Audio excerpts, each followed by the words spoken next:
Mindful presence. The mind spends 47% of waking hours thinking about something other than what it's doing. Yet research shows this constant mental time travel is the primary source of human unhappiness. When we're physically present but mentally elsewhere, we miss the only moment we ever truly have. This one right now, this paradox of modern existence, having more comforts than any humans in history while experiencing unprecedented rates of anxiety and depression, points to a fundamental disconnection between our lives and our lived experience. Mindful presence is the practice of deliberately bringing your full attention to the present moment without judgment. It's not about emptying your mind or achieving a special state, but about waking up to the fullness of your life as it unfolds. This approach teaches us to step out of autopilot and engage with life directly rather than through the lens of our thoughts about it. In essence, mindful presence is about reclaiming your life from the constant pull of elsewhere. In today's accelerated world, where attention is constantly fragmented, the ability to be fully present has become increasingly rare and increasingly valuable. The average person checks their phone 96 times daily. That's once every 10 minutes. Each check represents a departure from direct experience into a world of symbols, notifications, and disembodied communication. Mindful presence offers a path back to yourself amid the noise and demands of modern living. We've been conditioned to believe that happiness lies in achieving future goals or in fixing what feels broken in ourselves. This creates a perpetual sense of not yet happy, not yet successful, not yet enough. When we're constantly striving toward the next achievement or ruminating on past mistakes, we develop a habit of missing what's right in front of us. The mind becomes like a time machine that takes us everywhere except where life is actually happening. Conventional approaches to well-being often focus on changing our circumstances rather than changing our relationship to our circumstances. They promise that once we have the right job, relationship, body, or bank account, then we'll finally be content. But research consistently shows that external changes yield only temporary satisfaction before we return to our baseline. Studies of lottery winners reveal that after an initial period of elation, they return to approximately the same level of happiness they experienced before their windfall. The mind's tendency to time travel creates a peculiar human struggle. We spend most of our lives mentally absent from the moments that make up our lives. We're physically here, but psychologically elsewhere. And this disconnection is the breeding ground for anxiety, dissatisfaction, and emptiness. Neuroscience confirms that an overactive default mode network, the brain circuitry responsible for self-referential thought, is associated with higher rates of unhappiness. The foundation of mindful presence is the recognition that life only ever happens in the present moment. While planning for the future and learning from the past have their place, they're useful only when done consciously, not when they pull us away from our lives without awareness. By anchoring yourself in present moment awareness, you reclaim the countless moments that would otherwise be lost to distraction. Consider how many sunset walks, conversation with loved ones, or simple pleasures have been missed not because you weren't physically there, but because your attention was elsewhere. This isn't about forcing your mind to stay put. Rather, it's about noticing when you've drifted and gently bringing yourself back over and over again. Each return is a moment of awakening, a small act of reclaiming your life from autopilot. The Buddhist tradition calls this beginning again, the practice of noticing when attention has wandered and compassionately returning to presence without self-criticism. The practice of non-judgment allows us to experience things as they are, not as we think they should be. When we drop our labels of good or bad, of like or dislike, we begin to see with fresh eyes. This doesn't mean we become passive or lose discernment. Instead, we learn to respond to what's actually happening rather than reacting to our interpretations. The difference between responding and reacting is the difference between freedom and compulsion. Non-judgment creates space between stimulus and response, a space where wisdom can emerge. It allows us to witness our experiences without being completely identified with them. And this slight shift in perspective makes all the difference in how we relate to difficulties. As psychiatrist Viktor Frankl noted, between stimulus and response, there is a space. In that space is our power to choose our response. In our response lies our growth and our freedom. The body is an anchor to the present moment. when the mind is wandering in past or future.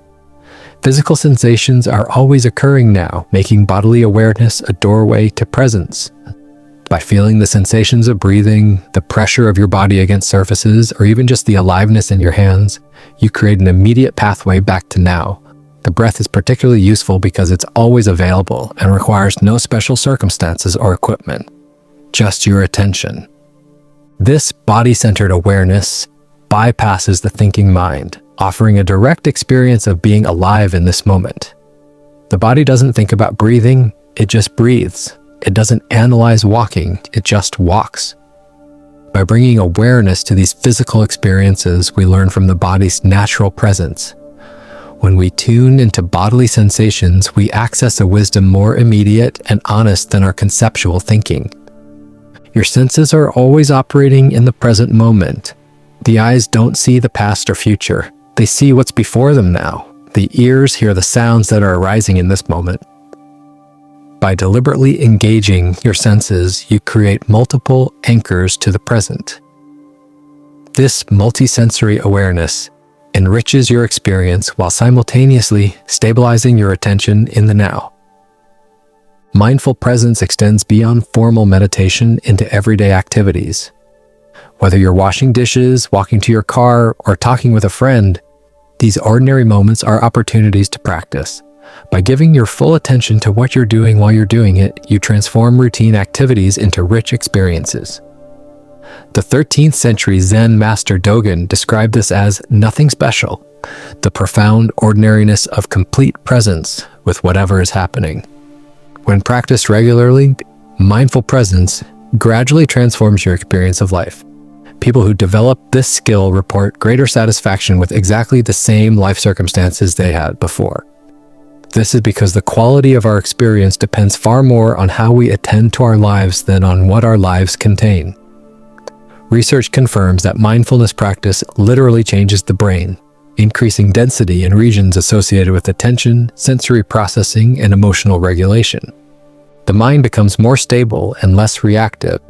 You begin to notice thought patterns that previously operated automatically. Emotions still arise, but they no longer sweep you away so easily. You develop the ability to be with difficult feelings without being defined by them. As mindfulness teacher Joseph Goldstein says, mindfulness helps us get better at seeing the difference between what's happening and the stories we tell ourselves about what's happening. Relationships improve as you become more authentically present with others. When you're truly listening instead of planning your response or half attending while thinking about something else, people feel it.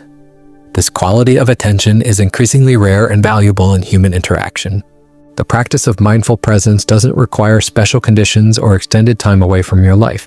It begins with small moments of awareness integrated into your day. Take 3 conscious breaths whenever you transition from one activity to another. Choose one routine activity each day and commit to staying fully present throughout it. When eating, take the first few bites in complete presence. Practice listening to others with your full attention. When you notice you're lost in thought, gently acknowledge it and return your attention to your current activity. As you drift toward sleep tonight, consider that the quality of rest itself is enhanced by presence. Rather than planning tomorrow or reviewing today, can you simply feel the sensations of your body against the bed, the rhythm of your breathing, the weight of the covers? This gentle presence might just be the doorway to the deep rest your body and mind are seeking. Growth mindset. People who use their signature strengths daily are 18 times more likely to report thriving in their lives. Yet 64% of people don't know what their core strengths actually are. This gap represents one of the greatest untapped resources for personal fulfillment and achievement. A disconnect between who we are at our best and how we spend our days. Growth mindset is a transformative approach to human potential based on a simple but powerful distinction. The difference between viewing your abilities as fixed traits or as qualities that can be developed through dedication and effort. First identified by psychologist Carol Dweck, this fundamental perspective shapes how we approach challenges, respond to setbacks, and ultimately determine our capacity for growth and fulfillment. People with a fixed mindset believe their basic qualities like intelligence or talent are static traits. They spend their time documenting their intelligence or talent instead of developing them, believing that talent alone creates success without effort. When they fail, they feel like failures. When challenged, they retreat to safer ground where success is guaranteed. In contrast, those with a growth mindset understand that abilities can be developed through dedication and hard work. This view creates a love of learning and a resilience essential for great accomplishment.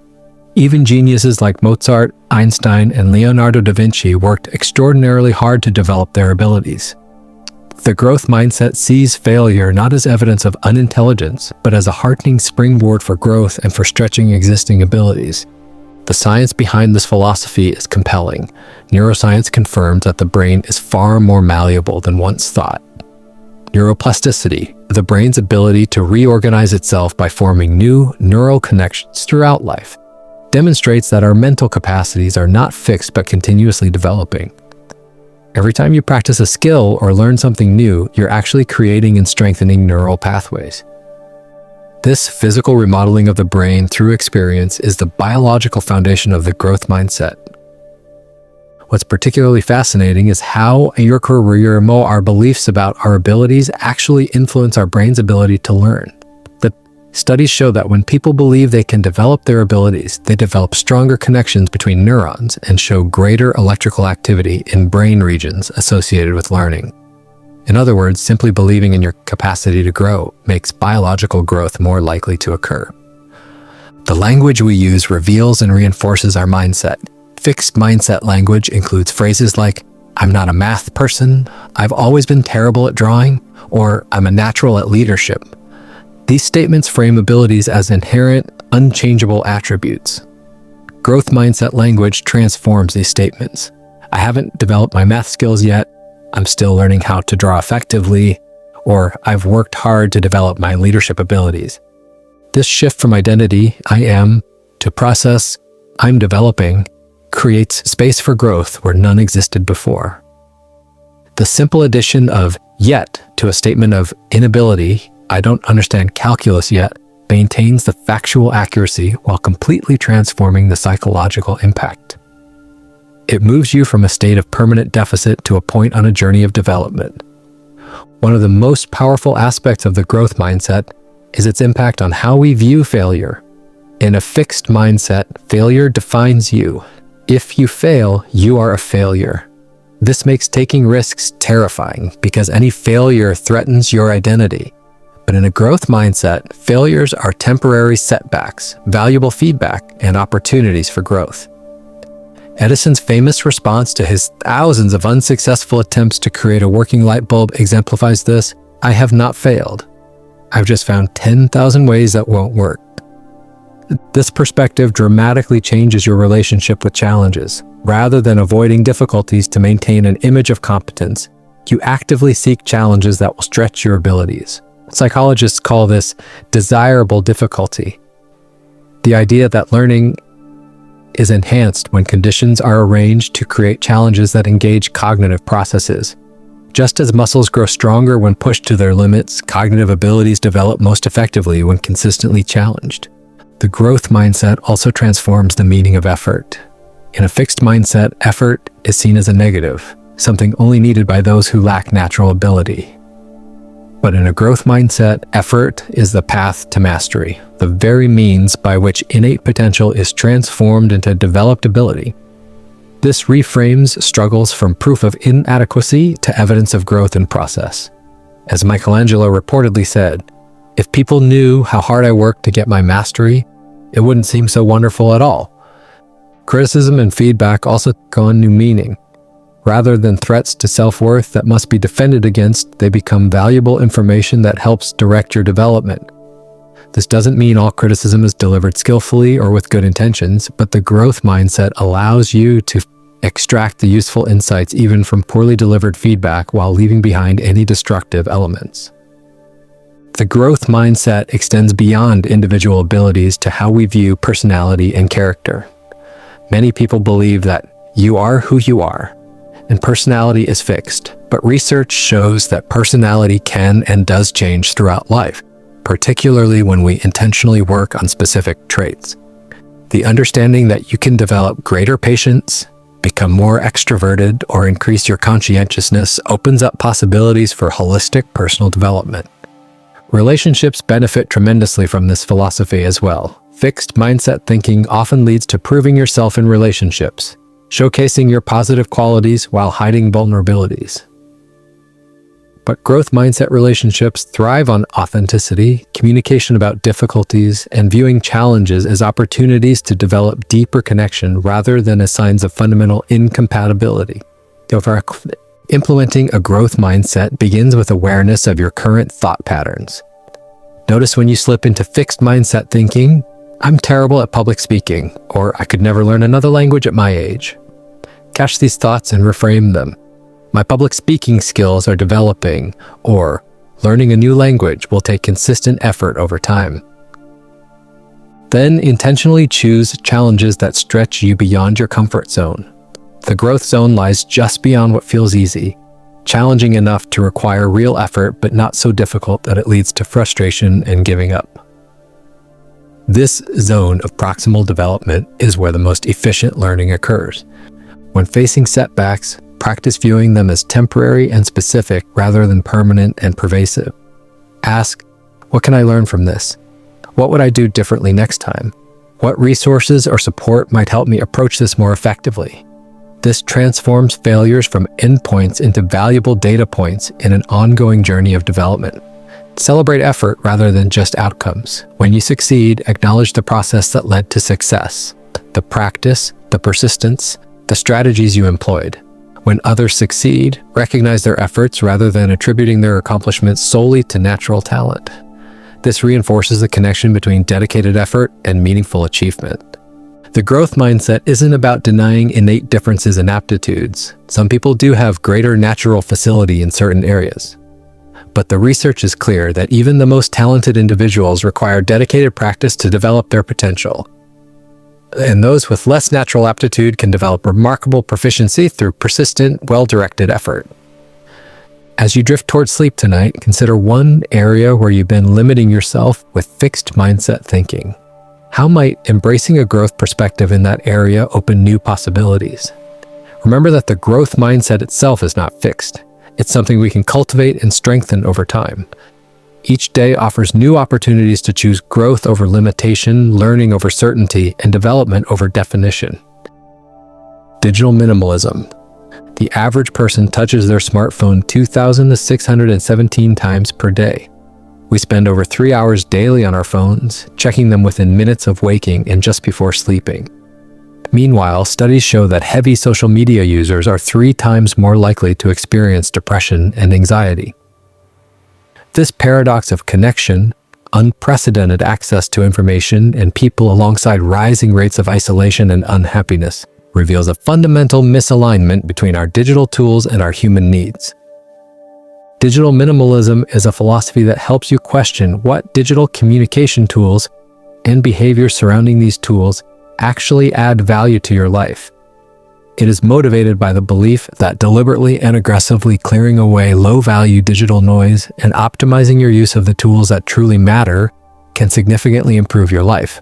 Rather than focusing on what to eliminate, digital minimalism encourages you to start from scratch and adopt only the technology that serves your deeply held values.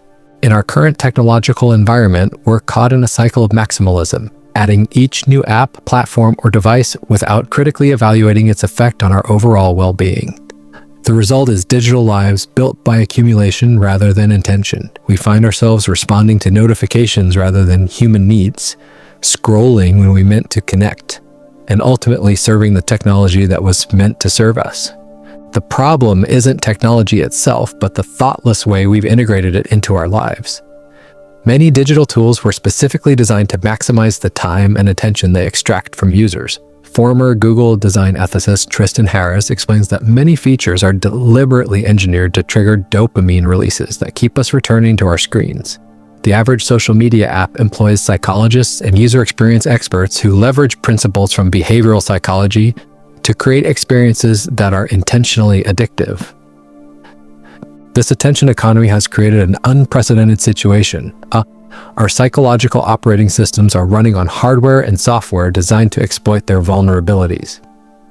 The infinite scroll, the autoplay feature, the carefully timed notification, these design elements bypass our rational decision-making processes to create compulsive usage patterns. We've filled our lives with digital tools that exploit deep psychological vulnerabilities, and then we wonder why we feel anxious, overstimulated, and unable to focus. Digital minimalism offers a path out of this trap by returning to a fundamental question. What do I actually want from my technology? This approach recognizes that technology should be a tool that serves your deeper values and aspirations, not a source of endless distraction or comparison. It's not about rejecting innovation or becoming a digital hermit, but about being more intentional about how these powerful tools fit into your life. The foundation of digital minimalism is selective use based on core values. Rather than asking whether a particular technology might offer some value, minimalists ask whether it's the best way to serve the things that matter most to them. This higher standard creates a life where technology serves a clear purpose rather than becoming a default activity to fill every moment of potential boredom or discomfort. Digital minimalists practice a key principle: optimize technology to support your well-being rather than allowing it to control your attention. This means creating intentional barriers between yourself and the endless flow of digital stimulation. Simple practices like keeping phones out of the bedroom, designating tech-free times each day, or removing social media apps from your phone help reclaim attention from the companies competing for it. These boundaries aren't about restriction, but about liberation, creating the mental space needed for deeper connection, creativity, and presence. The digital declutter is a powerful way to reset your relationship with technology. This temporary period, typically 30 days, of abstaining from optional technologies allows you to break automatic usage patterns and rediscover analog activities that bring genuine satisfaction. The key insight here is that many digital habits persist, not because they're valuable, but because they become automated responses to boredom, discomfort, or loneliness. During a digital declutter, you temporarily eliminate optional technologies from your life. This isn't about surviving a month of deprivation, but using this space to rediscover activities that generate genuine satisfaction. When the declutter ends, you reintroduce the technology selectively and intentionally, with clear rules about when and how you'll use each tool.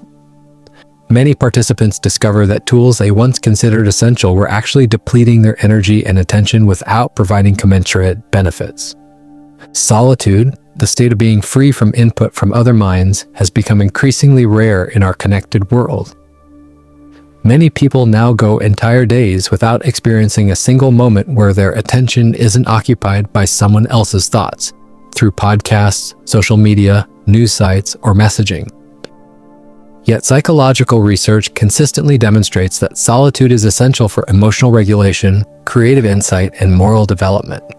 Digital minimalism creates space for this vital mental state by deliberately designing periods free from digital input. So now, high-quality leisure is another casualty of digital maximalism. Many people have replaced demanding but satisfying leisure activities like playing music, crafting, or engaging in community service with passive consumption of low-quality digital content. The problem is that the human brain registers exponentially greater satisfaction from creating than consuming. Digital minimalism encourages the rediscovery of demanding leisure activities that provide deeper fulfillment than the frictionless entertainment of endless scrolling. Conversation-centric communication recognizes that rich, real-time interaction nurtures relationships in ways that digital exchanges cannot. While text messages and social media posts can supplement relationships, they cannot replace the neurological and psychological benefits of face-to-face communication. Digital minimalism prioritizes conversation over connection, depth over breadth of interaction. This doesn't mean eliminating digital communication, but rather treating it as a supplement to rather than replacement for real-world interaction. Implementing digital minimalism begins with a period of reflection. Ask yourself, what values matter most in my life? Or what role do I want technology to play in supporting these values? What digital uses align with my deepest goals and which are simply filling time or serving as emotional crutches? This reflection helps clarify which technologies truly deserve space in your life. Next, conduct an audit of your current technology use. Many people are shocked to discover they spend 4 to 5 hours daily on their phones. That's 1,460 to 1,825 hours per year, or the equivalent of a full-time job for 36 to 45 weeks. Apps like Screen Time, iOS, or Digital Wellbeing, Android, reveal not just how much time you spend on devices, but exactly where that time goes. This concrete data helps cut through the common illusion that we're just checking social media occasionally. Based on this audit and your values reflection, develop operating procedures for each technology. Rather than vague intentions to use social media less, create specific rules. I'll check Instagram once daily after dinner for 20 minutes, or I'll use Facebook only on my desktop computer, not on my phone. These operating procedures transform technology from something that happens to you into something you choose deliberately.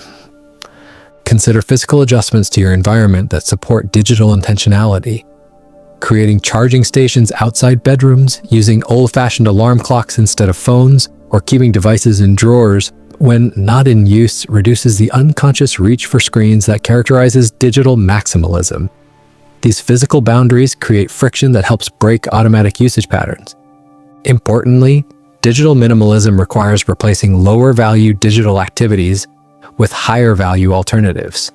Nature, physical exercise, face-to-face socializing, creating art, engaging in community service, developing skills, or pursuing meaningful hobbies all deliver deeper satisfaction than passive digital consumption.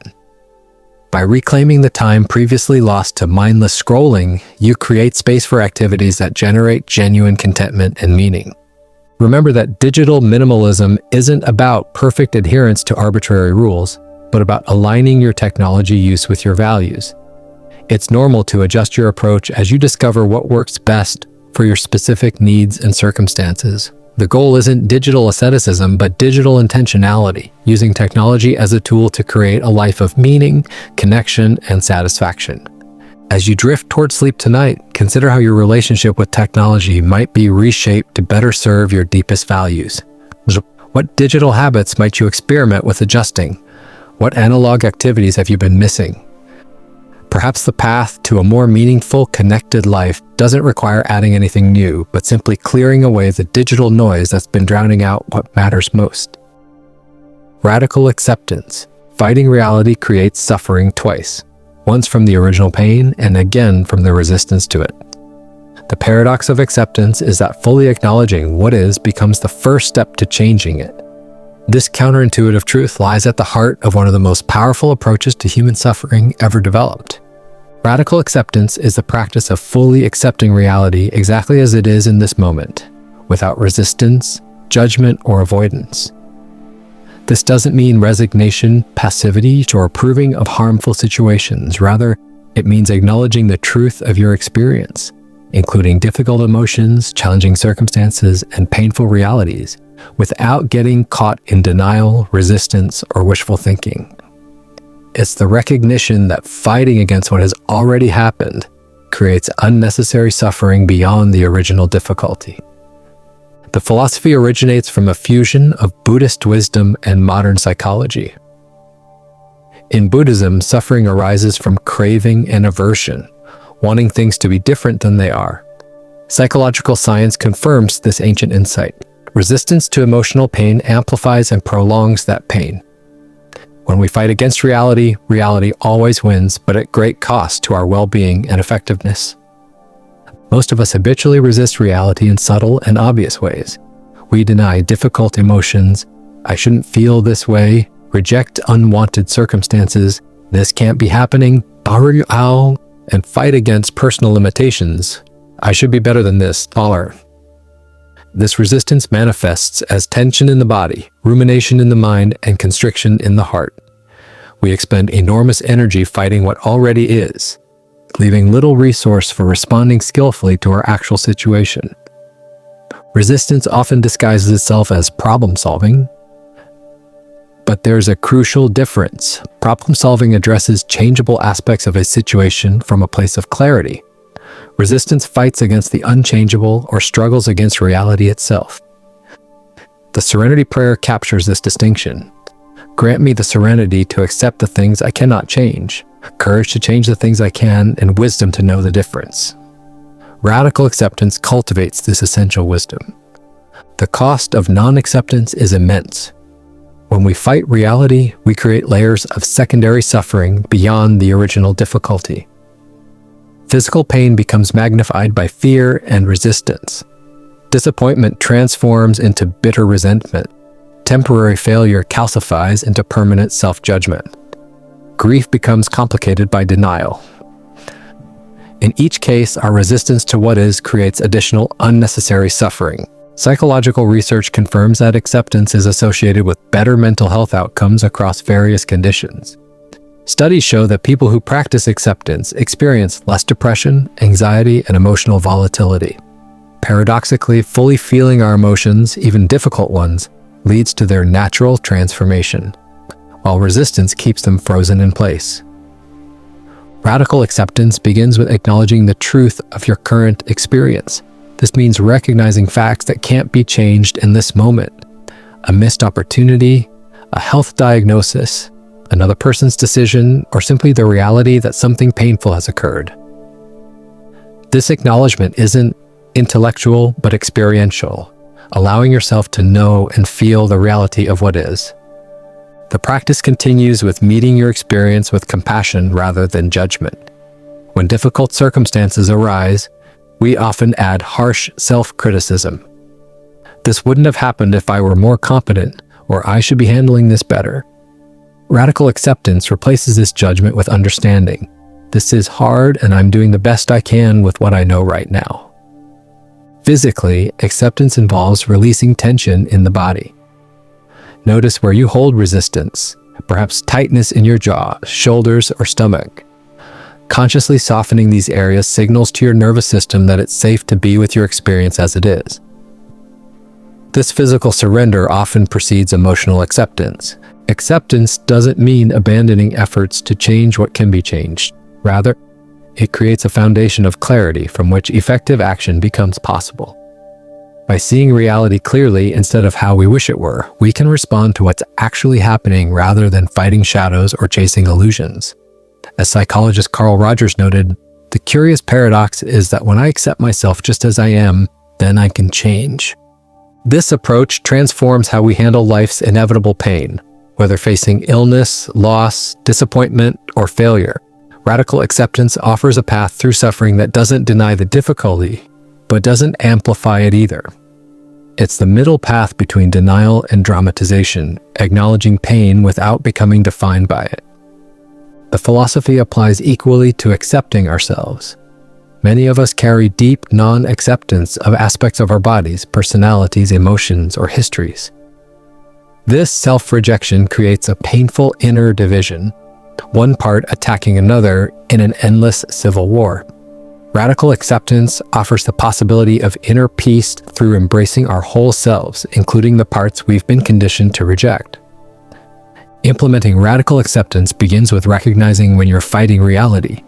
Common signs include phrases like, "This shouldn't be happening," "I can't stand this," or "I can't believe this."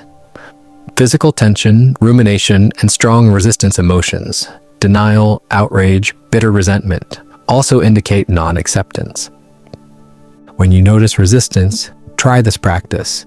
Acknowledge the reality by stating the facts simply and directly. My partner chose to end our relationship. I didn't get the promotion. My body is experiencing chronic pain.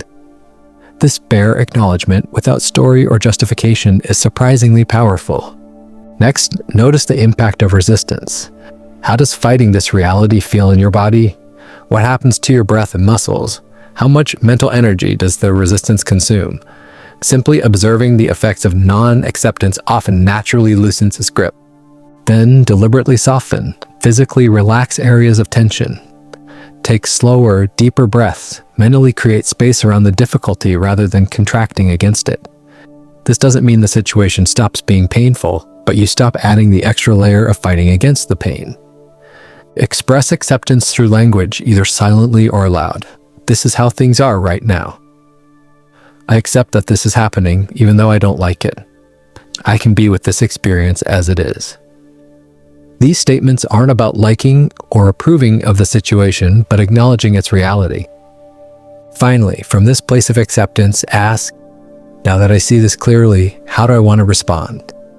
This question shifts from reactivity to intentional choice.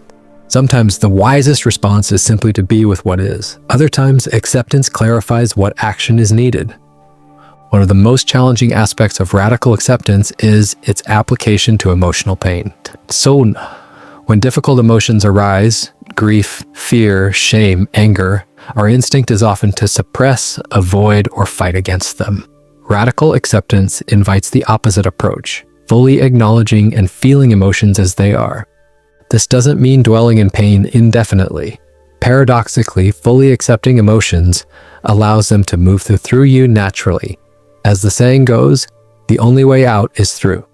Emotions that are acknowledged and felt tend to transform organically, while emotions that are resisted tend to persist and intensify. Remember that radical acceptance is a practice, not a perfect achievement. No one accepts reality completely all the time. The goal isn't perfection, but a growing capacity to meet life as it is, reducing unnecessary suffering and creating space for meaningful response rather than automatic reaction. As you drift toward sleep tonight, consider one situation you've been resisting. How might fully accepting its reality without liking it or giving up on positive change shift your relationship to this challenge? What energy might be liberated from the work of resistance? In that newly created space, what new possibilities might emerge? Intentional living. Most people spend more time planning a week-long vacation than planning their life. This imbalance explains why so many achieve external success while feeling internal emptiness. We live in a culture that celebrates busyness, accumulation, and achievement without questioning why we pursue these things or whether they align with our deepest values. Intentional living is the practice of designing your life around what truly matters to you rather than drifting through default options.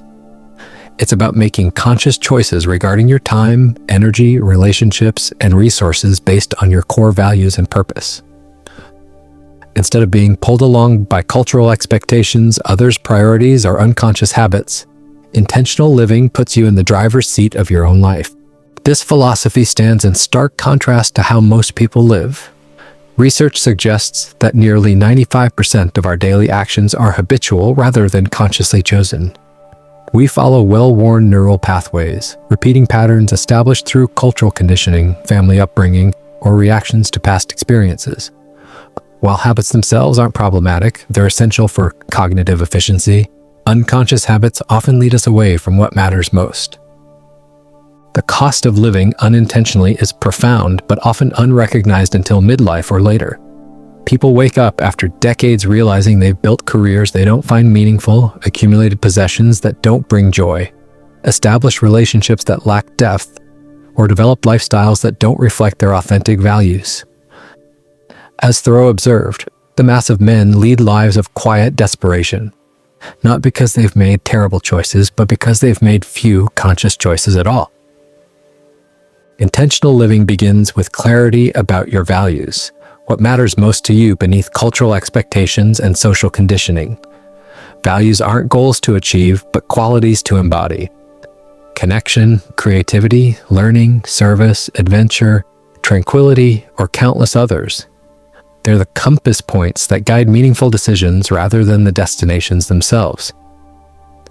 Discovering your authentic values requires looking beyond what you've been told to value. Our consumer culture constantly suggests that success, status, wealth, and appearance should be our primary concerns. Family messages about what constitutes a good life often run on autopilot in our minds. Peer influence shapes our choices in ways we rarely examine. Intentional living requires questioning these inherited values to discover what genuinely matters to you. This process often involves distinguishing between means and ends. Money, for instance, is valuable as a means to support the life you want to live, but pursuing wealth as an end in itself frequently leads to dissatisfaction. The same applies to status, achievement, and even health. They serve life best when they support deeper values rather than becoming the primary focus. Once you've clarified your values, intentional living requires aligning your daily choices with this inner compass. This alignment creates what psychologists call internal congruence, the sense that your outer actions match your inner beliefs and priorities. This congruence is strongly associated with psychological well-being. While misalignment between values and actions creates cognitive dissonance that manifests as stress, dissatisfaction, and even physical symptoms. Time is perhaps the most revealing indicator of intentionality. As the saying goes, show me your calendar and I'll show you your priorities. Intentional living means deliberately allocating your limited time to activities that reflect what matters most to you. This often requires the courage to say no to good opportunities that aren't aligned with your deeper values, so you can say yes to what truly matters. Possessions also reflect intentionality or its absence. The average American home contains over 300,000 items, many of which receive little use or appreciation. Intentional living involves thoughtful decisions about what you bring into your life, keeping only what serves your values or brings genuine joy. This doesn't necessarily mean minimalism. Someone who deeply values learning might intentionally maintain an extensive library. But it does mean making conscious choices about your relationship with material goods. Relationships perhaps most powerfully reflect our level of intentionality. Many people spend more time with individuals who happen to be geographically convenient or socially expected rather than those who deeply nourish them. Intentional living means consciously cultivating relationships that reflect your values, creating appropriate boundaries with those that don't, and being fully present with the people you choose to include in your life. Even attention, perhaps our most valuable resource, requires intentional direction. In an age of unprecedented distraction, the ability to focus your attention on what matters most has become increasingly rare and increasingly valuable. Intentional living means designing your information environment to support deep focus rather than constant fragmentation. Implementing intentional living begins with reflection. Set aside time to consider your core values, perhaps by completing the sentence, "At the end of my life, I want to be remembered as someone who," or by asking, "What activities make me lose track of time?" or "When do I feel most alive?" Exercises like creating a personal mission statement or identifying your non-negotiables can crystallize what matters most to you. Next, conduct a life audit to assess the alignment between your values and your current reality. Examine how you spend your time, energy, attention, and resources. Review your commitments, possessions, relationships, and habits. Notice areas of misalignment, values you espouse but don't embody in your daily choices, or activities that consume significant time without reflecting what you claim to prioritize. Based on this assessment, make deliberate adjustments to increase congruence between your values and your life. This might involve eliminating commitments that don't align with your priorities, establishing new routines that support what matters to you, rearranging your physical environment to reflect your values, or having courageous conversations to reshape relationships. Create systems that support intentional living rather than relying solely on willpower. This might include regular reflection practices, environmental design that makes aligned choices easier, accountability partnerships, or technology boundaries that protect your attention. Remember that systems shape behavior more effectively than intentions alone. Regularly revisit and refine your intentions as you grow and circumstances change. Intentional living isn't about rigidly adhering to a fixed plan, but about maintaining conscious choice rather than defaulting to autopilot. Your values may evolve, and what matters most in one life season may shift in another. The key is continuing to choose deliberately rather than drifting unconsciously. Perhaps most importantly, practice presence with whatever you're doing. Intentional living isn't just about making aligned choices, but about being fully engaged with those choices once made. Multitasking and mental absence undermine even the most value-aligned activities. As Annie Dillard observed, how we spend our days is, of course, how we spend our lives. Remember that intentional living isn't about crafting a perfect life, but about living consciously rather than by default. You'll make mistakes, fall into old patterns, and face circumstances beyond your control. The practice isn't perfection, but returning to conscious choice whenever you notice you've drifted into autopilot. As you drift towards sleep tonight, consider one area where you might bring greater intentionality tomorrow. What small adjustment would better align your actions with what matters most to you? The journey of intentional living doesn't require dramatic upheaval. It begins with a single conscious choice, then another, gradually creating a life that reflects your deepest values rather than unconscious defaults. Resilience training, the human tendency to avoid discomfort, is actually preventing natural resilience from developing. The most emotionally strong individuals don't have fewer problems. They've developed the capacity to use adversity as fuel. This counterintuitive relationship between challenge and strength reveals why deliberately building resilience may be one of the most important skills for thriving in an unpredictable world. Resilience training is the deliberate practice of developing your capacity to withstand, adapt to, and grow from difficulty. It's based on the understanding that resilience isn't a fixed trait you either have or lack, but a set of skills and mindsets that can be systematically cultivated. Just as physical strength develops through progressively challenging your muscles, emotional and psychological resilience grows through deliberately engaging with manageable difficulties. This approach stands in contrast to the cultural messaging that suffering should be avoided at all costs. While no one seeks out pain, the attempt to insulate ourselves from all discomfort ultimately backfires. Psychologists have documented how experiential avoidance, the unwillingness to stay in contact with uncomfortable thoughts, feelings, and sensations, paradoxically increases psychological distress over time. Like immune systems that develop strength through exposure to pathogens, our psychological resilience requires some contact with adversity to develop properly. The science of resilience has evolved dramatically in recent decades. Early research focused on identifying traits of naturally resilient individuals. More recent work demonstrates that resilience comes from specific, learnable skills and mindsets.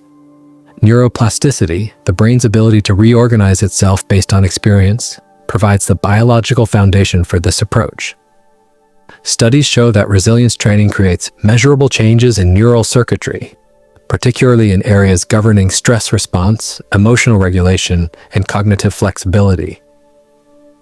Central to resilience training is understanding the role of stress. Not all stress is harmful. In fact, research distinguishes between distress, negative, overwhelming stress, and eustress, positive, growth-promoting stress. Eustress occurs when we face challenges that stretch but don't overwhelm our capabilities. By deliberately exposing ourselves to manageable difficulties and progressively increasing the challenge, we expand our capacity to handle stress productively. This concept appears across domains. Weightlifters progressively increase resistance to build strength. Musicians practice increasingly difficult pieces to develop mastery. Public speakers gradually face larger audiences to build confidence. The same principle applies to emotional resilience. Deliberately practicing with manageable challenges builds your capacity to handle larger difficulties when they inevitably arise. Resilience training focuses on several key components. The first is developing a resilient mindset, a way of interpreting challenges that promotes growth rather than defeat.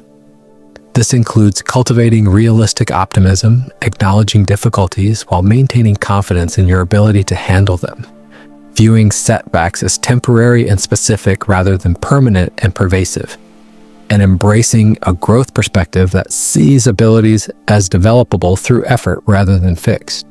Emotional regulation forms another critical component.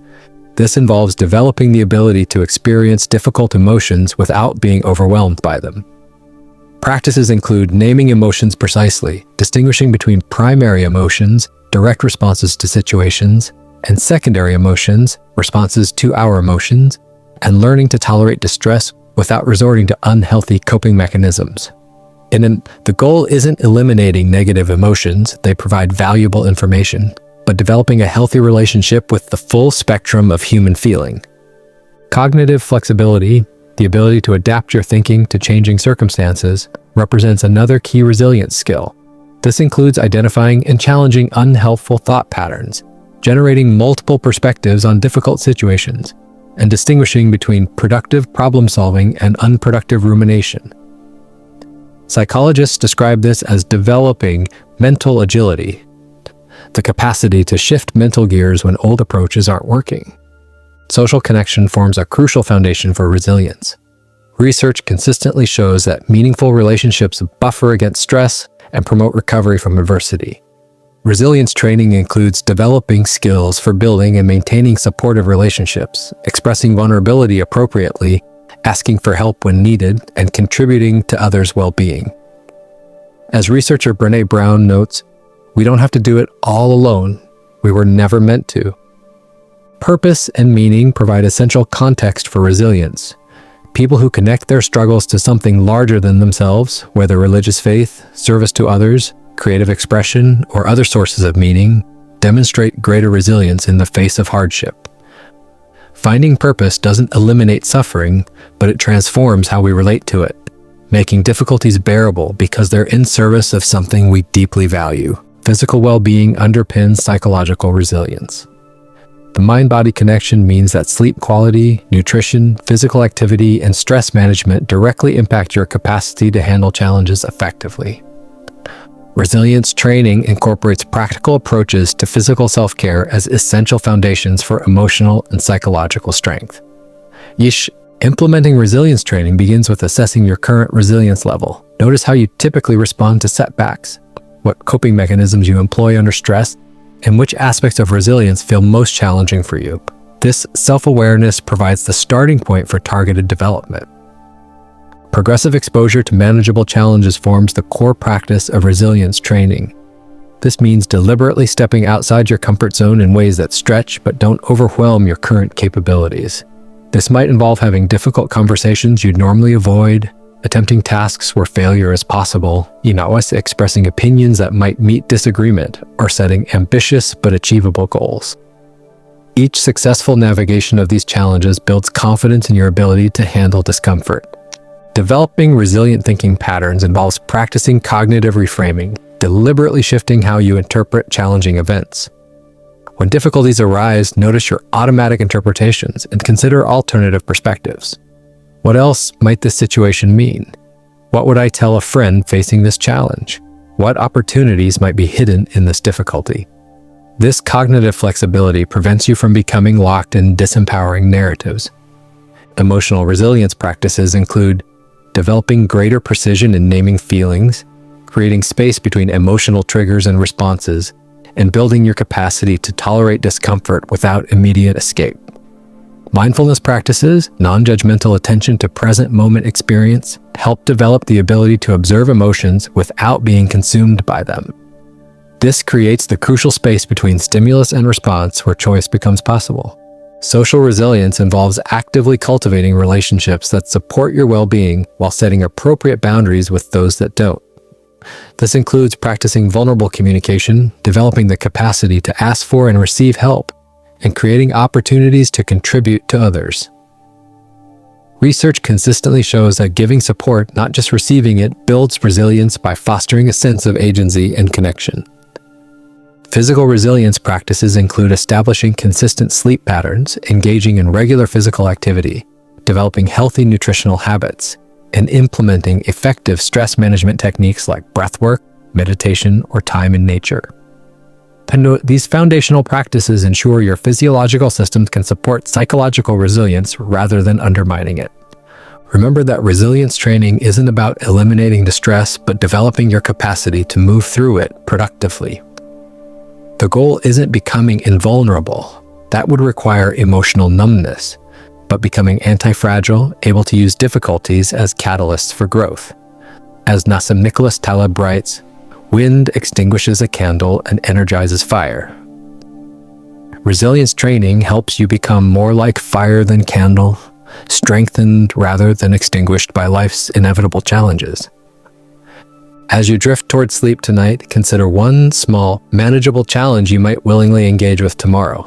What modest discomfort might you embrace that could incrementally build your resilience? Remember that like any form of strength, resilience develops not through avoiding challenge, but through meeting it with the resources, mindsets, and support that transform difficulty into development.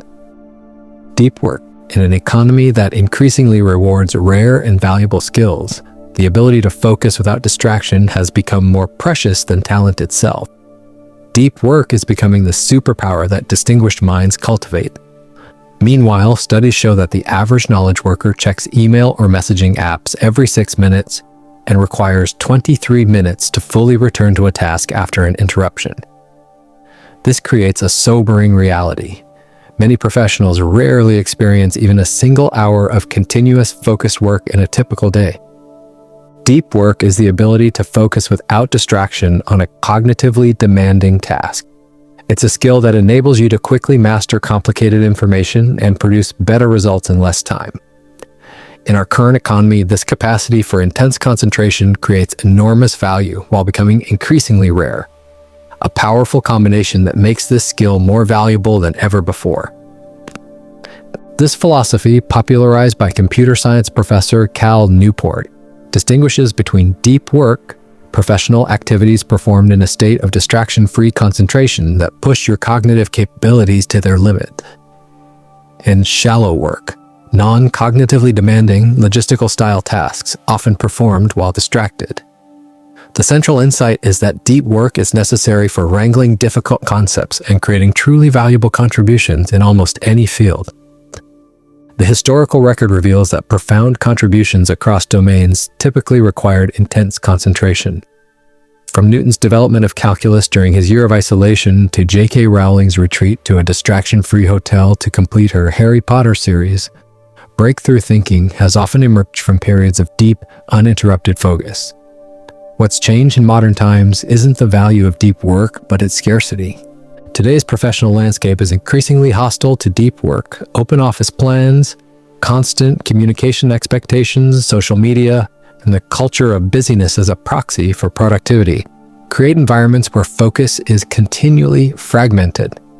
Many knowledge workers now spend their entire workday in a state of perpetual semi-distraction, too shallow for meaningful insight, but too distracted for efficient completion of basic tasks. The neurological impact of this fragmented attention is significant. Research shows that attention switching, even briefly checking email or responding to a notification, impairs the brain's ability to focus deeply. Each switch depletes a limited cognitive resource called attention residue, leaving less mental energy available for substantive work. This explains why many professionals feel exhausted yet unproductive after days filled with meetings, emails, and small tasks.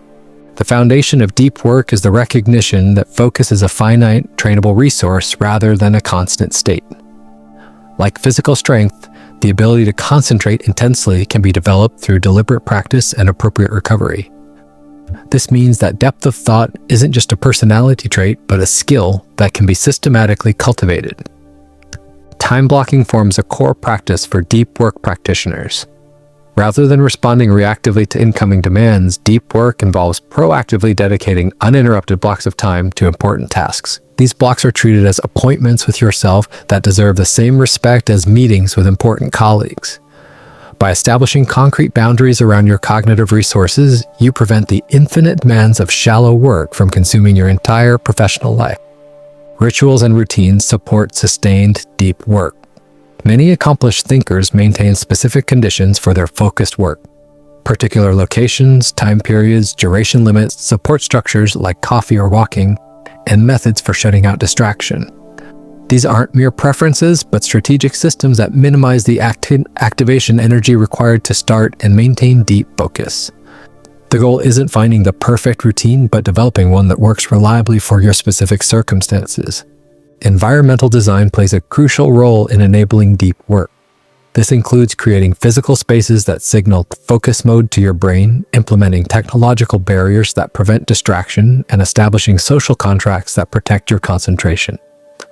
Whether through dedicated home offices, library carrels, technological blocks on distracting websites, or clear communication about your availability, these environmental supports make deep work possible even in distraction-filled environments. The philosophy distinguishes between different depths of deep work.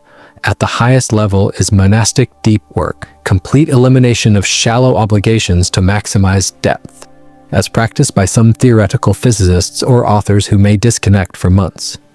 Bimodal deep work involves dedicated deep periods, days or weeks, interspersed with more conventional availability.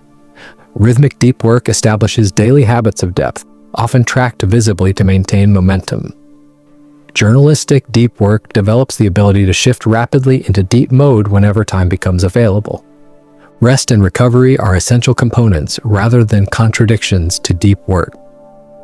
The capacity for intense focus is finite and requires regular replenishment. Practices like completely disconnecting from work communications during evenings or weekends, taking walks in natural settings, engaging in mindful leisure activities, or even scheduling productive meditation, thinking deeply about a problem while doing something physically undemanding, help restore the mental energy required for subsequent deep work sessions. Implementing deep work begins with an honest assessment of your current work patterns. Track how you actually spend your time for a week, distinguishing between deep and shallow activities. This baseline measurement often reveals that even professionals who value concentration spend surprisingly little time in truly focused states. Next, establish clear goals for what you hope to accomplish through deep work. Whether mastering complex skills, solving difficult problems, or creating valuable work, having concrete outcomes helps maintain motivation during the often challenging transition to deeper work patterns. Schedule specific blocks for deep work in advance, rather than hoping to find time for it. These blocks should ideally be at least 90 minutes, the approximate time needed to reach peak concentration, and protect it as vigorously as your most important meetings. Start with realistic durations and gradually extend them as your concentration muscles strengthen. Develop rituals that signal to your brain that it's time for deep focus. These might include clearing your workspace, disconnecting from communication tools, preparing specific beverages, or brief meditation. The specific ritual matters less than its consistency. You're creating a trigger that helps your mind transition into concentrated work. Consider implementing technological supports for depth. This might include website blockers like Freedom or Cold Turkey, communication tools with Do Not Disturb features, or even radical approaches like removing social media apps from your phone or establishing email response schedules that set appropriate expectations. Track your deep work hours to maintain accountability and motivation. Whether through simple tallies, time-tracking apps, or visual systems like chain methods, where you mark each day you complete your deep work target and try not to break the chain. Measurement helps ensure that your intentions translate into actual focused time. Remember that transitioning to deeper work patterns often involves uncomfortable withdrawal symptoms. The brain, habituated to constant novelty and stimulation, may initially rebel against extended concentration with boredom, restlessness, or suddenly urgent distractions. Pushing through this adjustment period is essential for rebuilding your capacity for depth. Deep work isn't just about productivity, it creates the conditions for flow states that research associates with deep satisfaction and meaning. By structuring your professional life around your most important contributions rather than the noisiest demands, you create opportunities for the profound engagement that characterizes truly fulfilling work. As you drift toward sleep tonight, consider what one deep work session might look like tomorrow. What single important task would benefit most from your undivided attention? What time block could you protect for this purpose? What potential distraction should you eliminate in advance? This simple planning creates the conditions for your mind to engage deeply with what matters most, rather than being swept away by the shallow demands that constantly compete for your finite attention. Authentic connection. The average person has more daily interactions but fewer meaningful relationships than previous generations. This communication paradox reveals why vulnerability rather than impressiveness creates true connection. Studies show that despite being more digitally connected than ever, loneliness has reached epidemic proportions, with profound implications for both mental and physical health. Lonely individuals face a 26% higher risk of premature death, making social isolation as dangerous as smoking 15 cigarettes daily. The authentic connection is the practice of building relationships based on genuine self-expression, mutual vulnerability, and present moment engagement. It's about moving beyond surface-level interactions to create meaningful bonds that support your well-being while nurturing others. This approach recognizes that true connection emerges not from perfecting your social presentation, but from having the courage to be seen as you truly are. In our hyper-connected yet increasingly isolated world, authentic connection has become both more valuable and more challenging to cultivate. Digital communication offers unprecedented opportunities for contact but often lacks the depth and richness of in-person interaction. Social media platforms encourage carefully curated self-presentation rather than authentic expression. The result is a landscape where we're constantly communicating but rarely connecting at the level our social brains evolved to require. The foundation of authentic connection is self-awareness. Understanding your own emotional landscape, needs, boundaries, and patterns in relationships. Without this internal clarity, connections often become projections rather than true meetings between authentic selves. This self-knowledge allows you to bring your genuine presence to relationships rather than performing versions of yourself you believe others want to see. Vulnerability forms the bridge between separate selves. Research by Brené Brown demonstrates that willingness to share your authentic thoughts, feelings, and experiences, including uncertainties, fears, and imperfections, creates the psychological safety necessary for deep connection. This vulnerability isn't about oversharing or emotional dumping, but about gradually revealing your true self in appropriate contexts as trust develops. The paradox of vulnerability is that what makes us feel most exposed often creates the strongest connections. When you share a genuine struggle, reveal an authentic feeling, or admit uncertainty, you create space for others to do the same. This mutual vulnerability creates bonds more powerful than shared interests, compatible personalities, or common backgrounds alone. Presence, being fully engaged in the current interaction rather than mentally elsewhere, forms another essential component of authentic connection. When you're truly present with someone, they feel it at a neurological level. This quality of attention has become increasingly rare and increasingly valuable in a distracted world. Studies show that even brief phone checking during conversations significantly reduces the sense of connection and understanding between people. Authentic connection involves balancing self-expression with receptive listening. Rather than waiting for your turn to speak or formulating your response while someone else is talking, deep listening involves temporarily setting aside your own perspective to fully understand another's experience. This doesn't mean abandoning your viewpoint, but creating space to genuinely take in what's being shared before responding. Curiosity serves as a powerful tool for authentic connection. Approaching others with genuine interest in their experience, perspective, and inner world creates space for discovery rather than assumption. Questions like, "What was that like for you?" or "What matters to you about this?" invite deeper sharing than typical conversational patterns. This curiosity isn't about interrogation, but about sincere interest in another's unique experience. Authenticity doesn't mean expressing every thought and feeling without filter. Rather, it means ensuring that what you do express is genuine rather than performative. The goal isn't brutal honesty, but congruence between your inner experience and outer expression. This might sometimes mean setting boundaries, expressing disagreement, or sharing difficult emotions, but always in service of genuine connection rather than performance or manipulation. Connection exists within the context of healthy boundaries. Contrary to common misconception, boundaries don't create distance but actually enable deeper connection by clarifying what's acceptable and unacceptable within relationships. Clear boundaries prevent the resentment, confusion, and self-abandonment that ultimately erode connection. They create the safety needed for vulnerability to flourish. Implementing authentic connection begins with self-reflection. Consider how you typically present yourself in relationships. Are there masks or personas you regularly adopt? What parts of yourself do you most often hide or downplay? What fears underlie the selective self-presentation? This awareness creates the foundation for more authentic engagement. Practice gradual, appropriate vulnerability. This doesn't mean immediately sharing your deepest secrets, but rather incrementally revealing your genuine thoughts, feelings, and experiences in contexts where some trust has been established. Notice the difference between interactions where you maintain a polished facade and those where you allow yourself to be more authentic. Develop present moment awareness in conversations. Notice when your attention drifts to internal thoughts, future planning, or past rumination, and gently bring it back to the person before you. Practice putting away phones and other distractions during meaningful interactions. This quality of presence is felt by others even when you don't explicitly mention it. Cultivate curious listening.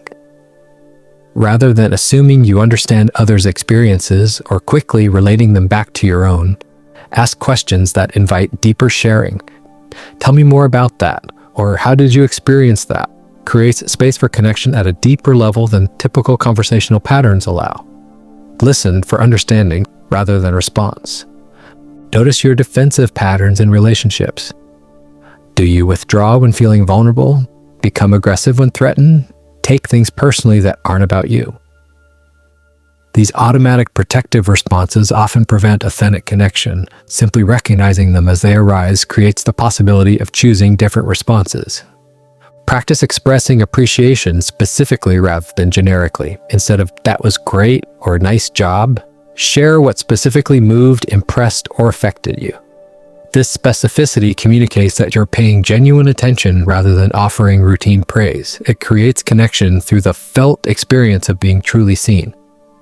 Remember that authentic connection isn't about perfecting your social performance, but about bringing genuine presence to each interaction.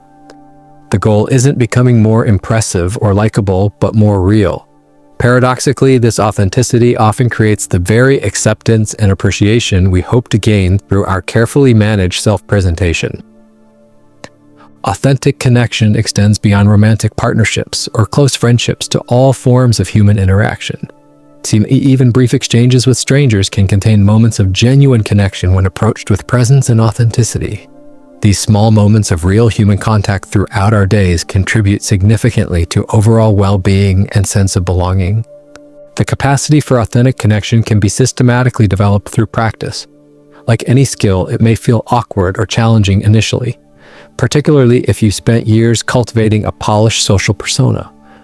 Persistence through this discomfort gradually builds new patterns of relating that feel increasingly natural and rewarding. As you drift toward sleep tonight, consider one relationship where you might bring slightly more authenticity tomorrow. What small truth might you express? What genuine question might you ask? What mask might you gently set aside? These small shifts in how you show up for connection create ripples that gradually transform your experience of relationship from performance to presence, from isolation to belonging. Flow psychology. Elite athletes, artists, and innovators across fields report entering a mysterious state where time seems to slow down, self-consciousness disappears, and performance reaches optimal levels. This flow state can be deliberately triggered. In fact, research shows that people who experience flow regularly are significantly happier and more productive than those who don't, regardless of external circumstances or material wealth. Flow psychology explores the optimal state of consciousness where we feel and perform our best. First identified and studied by psychologist Mihaly Csikszentmihalyi, flow is that highly focused mental state where you're fully immersed in an activity, experiencing energized focus, complete involvement, and enjoyment in the process. It's often described as being in the zone or experiencing runner's high, a state where action and awareness merge, self-consciousness drops away, and time seems to transform. What makes flow remarkable is its dual nature as both the peak performance state and the peak experience state. Unlike forced productivity, which often feels draining, flow activities generate energy and positive emotion while simultaneously producing our best work. This unique combination explains why flow doesn't just improve performance, it's fundamentally linked to human fulfillment and happiness. The neuroscience of flow reveals why this state feels so distinctive. During flow, the brain experiences transient hypofrontality, reduced activity in the prefrontal cortex responsible for self-monitoring and self-criticism. This temporary quieting of your inner critic helps explain why time perception alters and self-consciousness disappears. Meanwhile, the brain releases a potent cocktail of performance-enhancing neurochemicals, dopamine, motivation and creativity, norepinephrine, focus and attention, endorphins, pleasure and pain blockage, anandamide, lateral thinking, and serotonin, well-being. Flow emerges under specific conditions. The most crucial is the balance between challenge and skill, when a task is neither too easy, leading to boredom, nor too difficult, causing anxiety. This Goldilocks zone, where challenges stretch but don't overwhelm your abilities, creates the optimal tension for flow to emerge. Importantly, this means flow experiences naturally evolve as your skills develop, requiring progressively greater challenges to trigger the same state. Clear goals and immediate feedback form another essential component. Your brain needs to know exactly what it's trying to accomplish and how well it's doing moment by moment. This doesn't necessarily mean external validation. The feedback can come from the activity itself, like a rock climber instantly knowing whether a move worked or a writer sensing when a sentence captures their intended meaning. Complete concentration on the task at hand is both a precondition for and characteristic of flow. This focused attention requires eliminating distractions, both external notifications, interruptions, and internal worries, self-criticism. In today's distraction-rich environment, creating the conditions for this level of focus often requires deliberate environmental design and practice. The paradox of control emerges during flow. You feel in control without actively trying to control. This isn't about dominating or forcing outcomes, but experiencing a perfect balance between agency and surrender. You're fully engaged in guiding the activity while simultaneously allowing it to unfold naturally. This delicate balance creates a sense of effortless action that athletes describe as letting the game come to you. Perhaps the most distinctive aspect of flow is the transformation of time. Hours may pass in what feels like minutes, temporal compression, or brief moments might expand to seem much longer, temporal dilation. This alteration in time perception occurs because attention is so completely absorbed in the present moment that our normal time-keeping mechanisms receive less cognitive bandwidth. The autotelic experience, finding intrinsic reward in the activity itself, completes the flow profile. While external rewards may exist, they become secondary to the inherent enjoyment of the experience. And this intrinsic motivation creates a self-sustaining cycle where the activity becomes its own reward, eliminating the need for willpower or external pressure to continue. Research shows that people who experience flow regularly report significantly higher life satisfaction regardless of external circumstances. This explains findings that after basic needs are met, additional wealth correlates poorly with happiness. What matters more is how often people enter states of complete engagement with life. Flow represents psychological capital that can't be purchased but must be cultivated through properly structured activities and attention.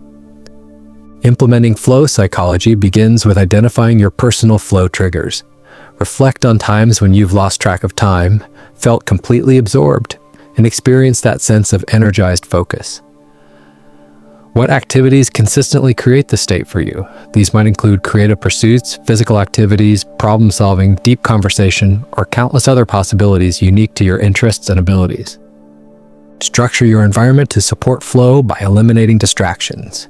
This might mean turning off notifications, creating physical spaces dedicated to focused work, using technological tools that block disruptive sites, or establishing social boundaries that protect your concentration. The goal is creating conditions where complete immersion becomes possible. Deliberately seek the challenge skill balance by progressively increasing difficulty as your abilities develop. If you're learning an instrument, move to more complex pieces as you master basics. If you're writing, tackle more ambitious projects as your skills improve. This progressive challenge prevents both boredom from tasks that are too easy and anxiety from those that are too difficult. Break larger goals into clear, immediate objectives that provide the specific targets and feedback necessary for flow. Rather than write a novel, too vague and distant for flow, focus on complete this scene between these two characters, or even write 500 words that capture this specific emotion. The more concrete the goal, the easier it is for your brain to engage completely. Develop the capacity for deep concentration through deliberate practice. Like any skill, the ability to focus intensely improves with training. Start with shorter periods of complete concentration, perhaps 25 minutes, and gradually extend them as your focus muscles strengthen. Meditation practices that develop present moment awareness can significantly enhance your capacity to enter and maintain flow states. Create rituals that signal flow time to your brain. Whether it's a specific location, time of day, background music, or pre-activity routine, consistent cues help your mind transition from scattered attention to focused engagement. Over time, these rituals become triggers that help you slip more quickly into the flow state. Remember that flow isn't about forcing peak performance, but creating conditions where it emerges naturally. Paradoxically, trying too hard to enter flow often prevents it. Instead, focus on structuring activities appropriately and developing the capacity for complete engagement. Flow then arises as a natural consequence rather than a forced state. These balance challenging flow activities with appropriate recovery. Like any high-performance state, flow requires significant energy that must be replenished. Adequate sleep, proper nutrition, physical activity, and periods of less demanding mental activity all support your capacity to enter flow regularly rather than burning out from constant intensity. As you drift towards sleep tonight, consider which activities in your life currently generate the deepest flow experiences. How might you structure tomorrow to include even brief periods of this complete engagement? What small adjustments to your environment, goals, or focus might help you experience more moments where action and awareness merge? Self-consciousness falls away and you become fully absorbed in life as it unfolds. Conscious consumption. The average person is exposed to between 4,000 and 10,000 advertisements daily, each designed to create discontent with current circumstances. This manufactured dissatisfaction explains the modern gap between rising wealth and declining happiness. We live in an unprecedented age of abundance, yet studies show that material prosperity beyond middle-class comfort contributes surprisingly little to well-being. Meanwhile, impulsive consumption drives environmental degradation, financial strain, and psychological clutter. Conscious consumption is the practice of making mindful choices about what you bring into your life, whether products, media, food, or experiences, rather than consuming by default, habit, or manipulated desire. This approach involves developing awareness about how your consumption choices affect your well-being, relationships, community, and planet. It shifts the perspective from passive consumer to active participant in creating a life aligned with your deeper values. This philosophy doesn't advocate asceticism or deprivation. The goal isn't consuming less for its own sake, but consuming better, selecting what genuinely enhances your life while eliminating what doesn't. Conscious consumption recognizes that in a world of infinite options but finite resources, time, money, attention, planetary capacity, discernment becomes an essential skill for well-being. The foundation of conscious consumption is understanding the psychology of desire and satisfaction. Research consistently shows that humans quickly adapt to new possessions and experiences, a phenomenon called hedonic adaptation. The initial pleasure of acquisition fades rapidly, leaving us seeking the next purchase to recapture that temporary high. This cycle creates what economists call the hedonic treadmill, running faster and consuming more without actually advancing in sustainable happiness. Marketing expertise exploits this psychological vulnerability. The advertising industry has sophisticated techniques for creating artificial needs, social comparison, and status anxiety, methods designed to bypass rational decision-making and trigger impulsive acquisition. Understanding these mechanisms is the first step toward making consumption choices based on authentic values rather than manufactured desires. The most powerful aspect of conscious consumption is its potential to align your external resources with your internal priorities. Money, time, and attention are limited, and how you allocate them profoundly shapes your life experience. When consumption choices reflect deeper values rather than transient impulses, these resources naturally flow toward what genuinely matters to you. Implementing conscious consumption begins with developing awareness of your current patterns. For 1 week, track your purchases, media consumption, and food choices without judgment. Notice not just what you consume, but why. What triggers, emotions, or situations precede acquisition? What needs are you attempting to meet through consumption? This baseline awareness creates the foundation for more intentional choices. Next, clarify your actual values regarding different consumption categories. What role do you want material possessions to play in your life? What information truly deserves your attention? What food choices align with your health priorities and ethical concerns? These reflections help distinguish between authentic values and conditioned responses. Create intentional friction for impulse purchases by establishing waiting periods before buying non-essential items. This might mean a 24-hour delay for smaller purchases or a 30-day consideration period for larger ones. This simple practice interrupts the automatic cycle of desire and acquisition, allowing rational evaluation to catch up with emotional impulses. You'll often find that desires that seemed urgent fade significantly during the waiting period. Practice asking key questions before consuming. Does this align with my values? Will this bring lasting benefit or temporary distraction? Is this the best use of my limited resources? How will I feel about this choice a month from now? These questions activate your prefrontal cortex, the brain region responsible for planning and decision-making, rather than responding from the more impulsive limbic system. Experiment with periods of deliberate non-consumption in specific categories. This might mean a month without non-essential purchases, a week without social media, or a day without digital devices. These consumption fasts reset your baseline, revealing which aspects of usual consumption truly enhance your life and which operate on autopilot without delivering real value. Consider the full life cycle of potential purchases. Most products have hidden costs beyond their price tag: environmental impacts, maintenance requirements, eventual disposal concerns, and the mental space they occupy. Factoring these broader considerations into decisions often leads to fewer but higher quality acquisitions that better serve your needs. Apply similar discernment to information consumption. The average American spends over 11 hours daily consuming media, much of it designed to capture attention rather than provide value. Conscious information consumption means deliberately selecting sources that inform, inspire, or genuinely entertain, rather than passively absorbing whatever content algorithms deliver. Food consumption particularly benefits from conscious attention.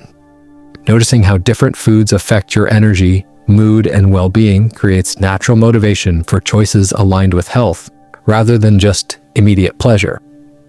Mindful eating, paying full attention to the sensory experience of food, often results in greater satisfaction from fewer calories and enhanced appreciation for simple, whole foods.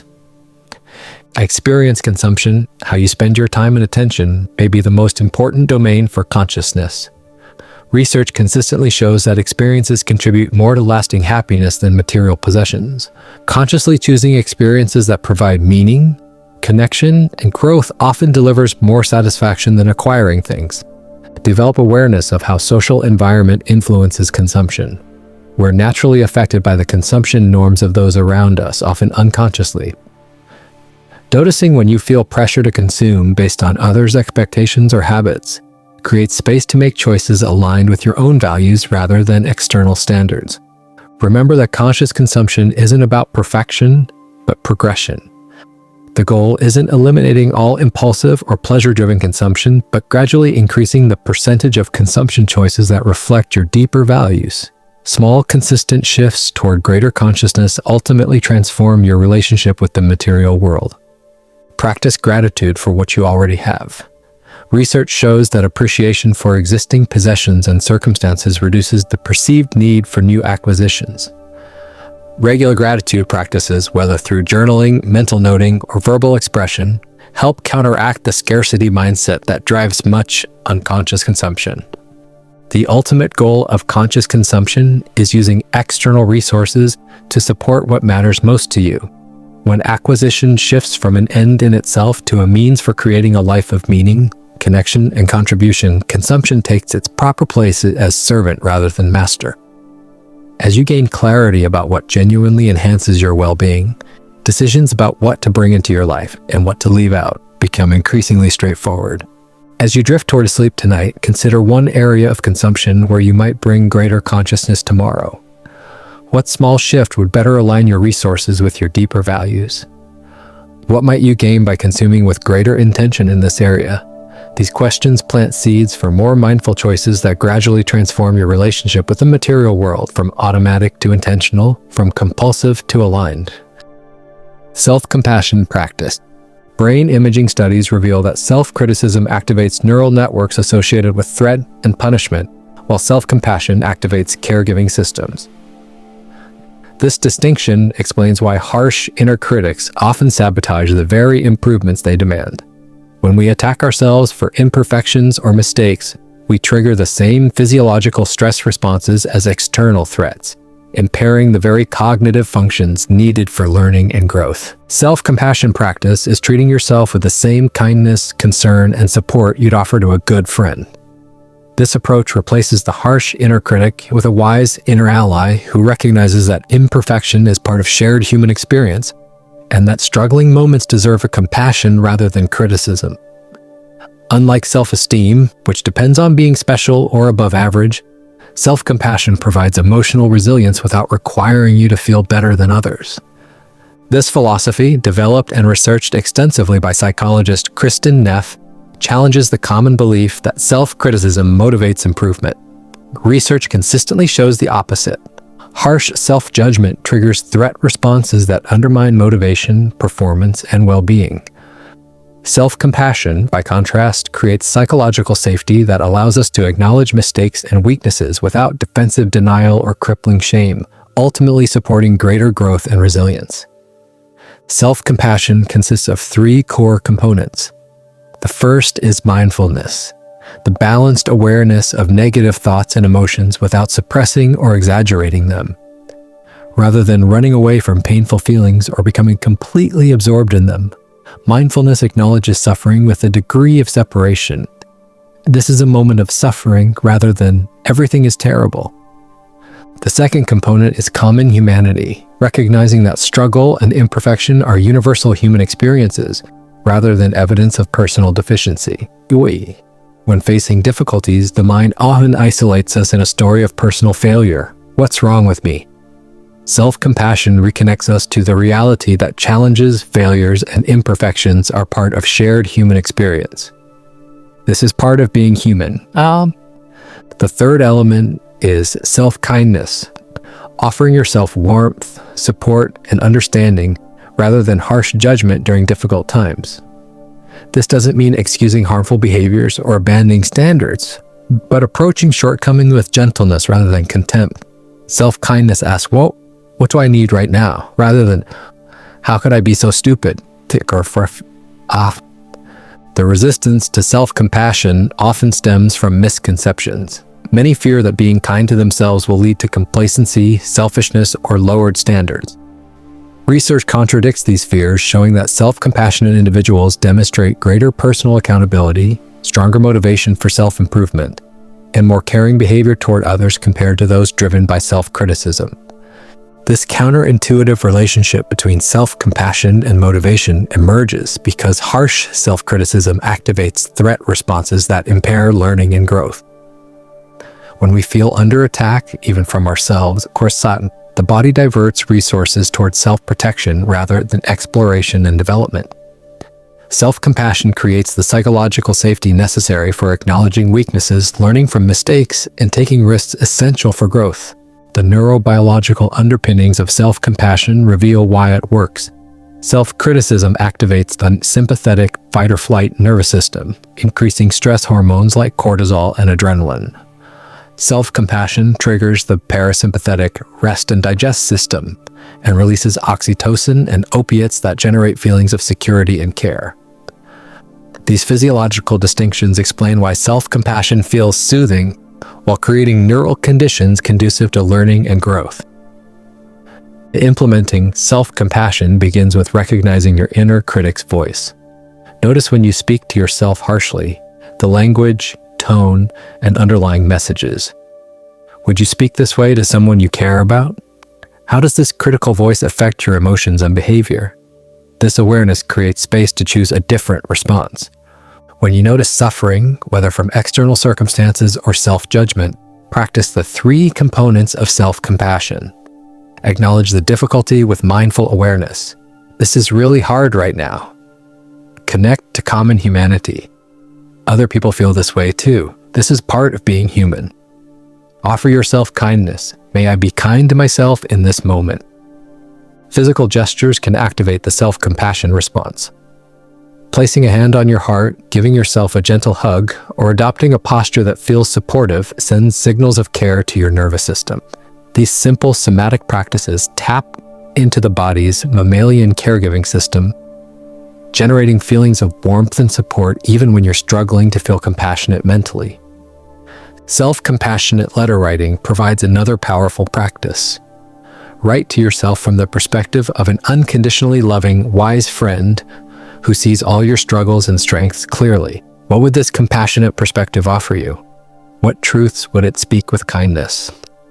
This exercise helps externalize compassion, making it more accessible when you're caught in self-criticism. Role reversal reveals the double standard many apply between themselves and others. When facing a difficulty, ask, how would I respond if a friend shared this exact situation with me? What would I say to them? What tone would I use? Then offer yourself the same compassionate response you would naturally extend to someone else.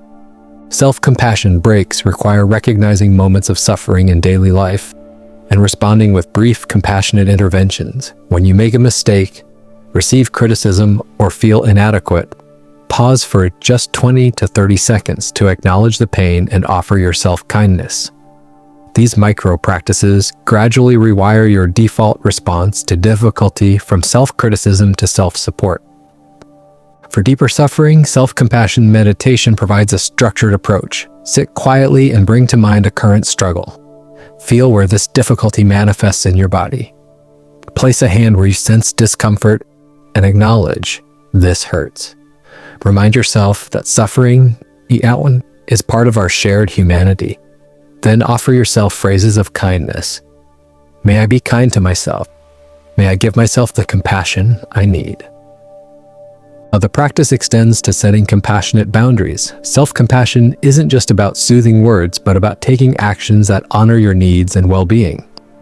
This might mean saying no to excessive demands, removing yourself from harmful situations, or establishing limits with others. True self-compassion balances tenderness with the strength to protect yourself from harm. Self-compassion significantly impacts relationships. When we treat ourselves harshly, we often extend similar judgments to others or become defensive against perceived criticism. As self-compassion increases, we gain capacity for authentic connection, less dependent on external validation, more able to admit mistakes without shame, and more genuinely supportive of others' struggles from a place of common humanity. Research demonstrates remarkable benefits from self-compassion practice. Studies show it reduces anxiety, depression, and stress while increasing resilience, emotional intelligence, and life satisfaction. Self-compassionate individuals demonstrate greater ability to maintain healthy behaviors, persist through challenges, and recover from setbacks compared to those relying on self-criticism for motivation. Remember that self-compassion is a practice, not a perfect achievement. The goal isn't eliminating self-criticism, but developing the capacity to notice it and respond differently. Even brief moments of self-compassion create powerful interruptions to habitual self-criticism, gradually establishing new neural pathways that make kindness toward yourself increasingly natural. As you drift toward sleep tonight, consider one situation where you might offer yourself compassion tomorrow. What struggle, imperfection, or challenge would benefit from the same kindness you'd naturally offer a friend? How might treating yourself as someone worthy of compassion, not because you're perfect, but precisely because you're human, transform your relationship with yourself and your capacity to navigate life's inevitable difficulties? Meaning-centered living. When researchers tracked thousands of people over decades, they discovered that those with a clear sense of purpose lived an average of 7 years longer than those without one, with measurable differences in cardiovascular and immune function. This finding reveals perhaps the most underappreciated factor in human well-being. The presence of meaning doesn't just improve life quality, it appears to fundamentally alter our biology, creating resilience in both mind and body. Meaning-centered living is finding purpose beyond happiness through contribution and connection to something larger than yourself. This philosophy recognizes that while pleasure and positive emotions are valuable aspects of well-being, human beings fundamentally need to feel that their lives matter, that they're participating in something significant beyond momentary satisfactions or personal achievements. The approach focuses on creating a life organized around sources of meaning, rather than merely pursuing positive feelings or avoiding discomfort. This perspective stands in contrast to prevailing cultural messages suggesting that maximizing pleasure and minimizing pain should be our primary life objectives. Our research in positive psychology consistently shows that pursuing happiness directly often backfires, while orienting toward meaning leads to deeper and more sustainable well-being, even when it sometimes involves struggle or discomfort. As Viktor Frankl, Holocaust survivor and founder of logotherapy, observed, "Those who have a why to live can bear almost any how." The foundation of meaning-centered living is understanding the key sources of meaning available to all humans. Research identifies 4 primary domains where people typically discover meaning: purpose, having goals and direction; comprehension, making sense of life and identity; significance, feeling that one's life matters; and belonging, connecting to something beyond oneself. These domains offer multiple pathways to meaning, allowing each person to find significance through avenues that resonate with their unique values and situations. Purpose provides direction and motivation, the sense that your life is moving towards something valuable. This doesn't require grand or world-changing ambitions. Purpose can emerge from raising children, creating art, serving customers well, or countless other endeavors where you contribute something you value. The key is that purpose transcends self-interest, connecting your efforts to impacts beyond your immediate experience. Comprehension involves making sense of your experiences and integrating them into a coherent life narrative. Humans naturally seek to understand their lives as stories with themes, connections, and meaning rather than random sequences of events. Creating personal meaning involves finding ways to understand even difficult experiences as parts of a larger journey that makes sense, even if imperfectly.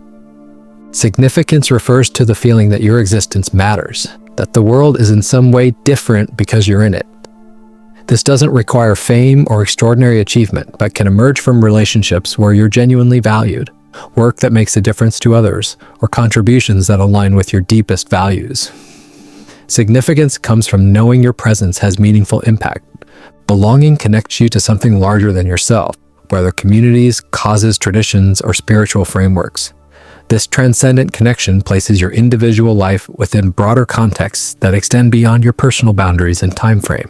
Research consistently shows that participation in community and connection to something beyond self-interest correlates strongly with meaning and well-being. Implementing meaning-centered living begins with reflection on your current sources of meaning. Where do you already experience purpose, comprehension, significance, and belonging? What activities, relationships, or roles provide a sense that your life matters? These existing sources of meaning offer foundations to build upon rather than starting from scratch. Then next, identify meaning gaps in your current life. Are you pursuing goals that feel hollow or disconnected from your values? Do you struggle to make sense of significant life events? Do you question whether your efforts truly matter? Do you feel isolated rather than connected to something larger?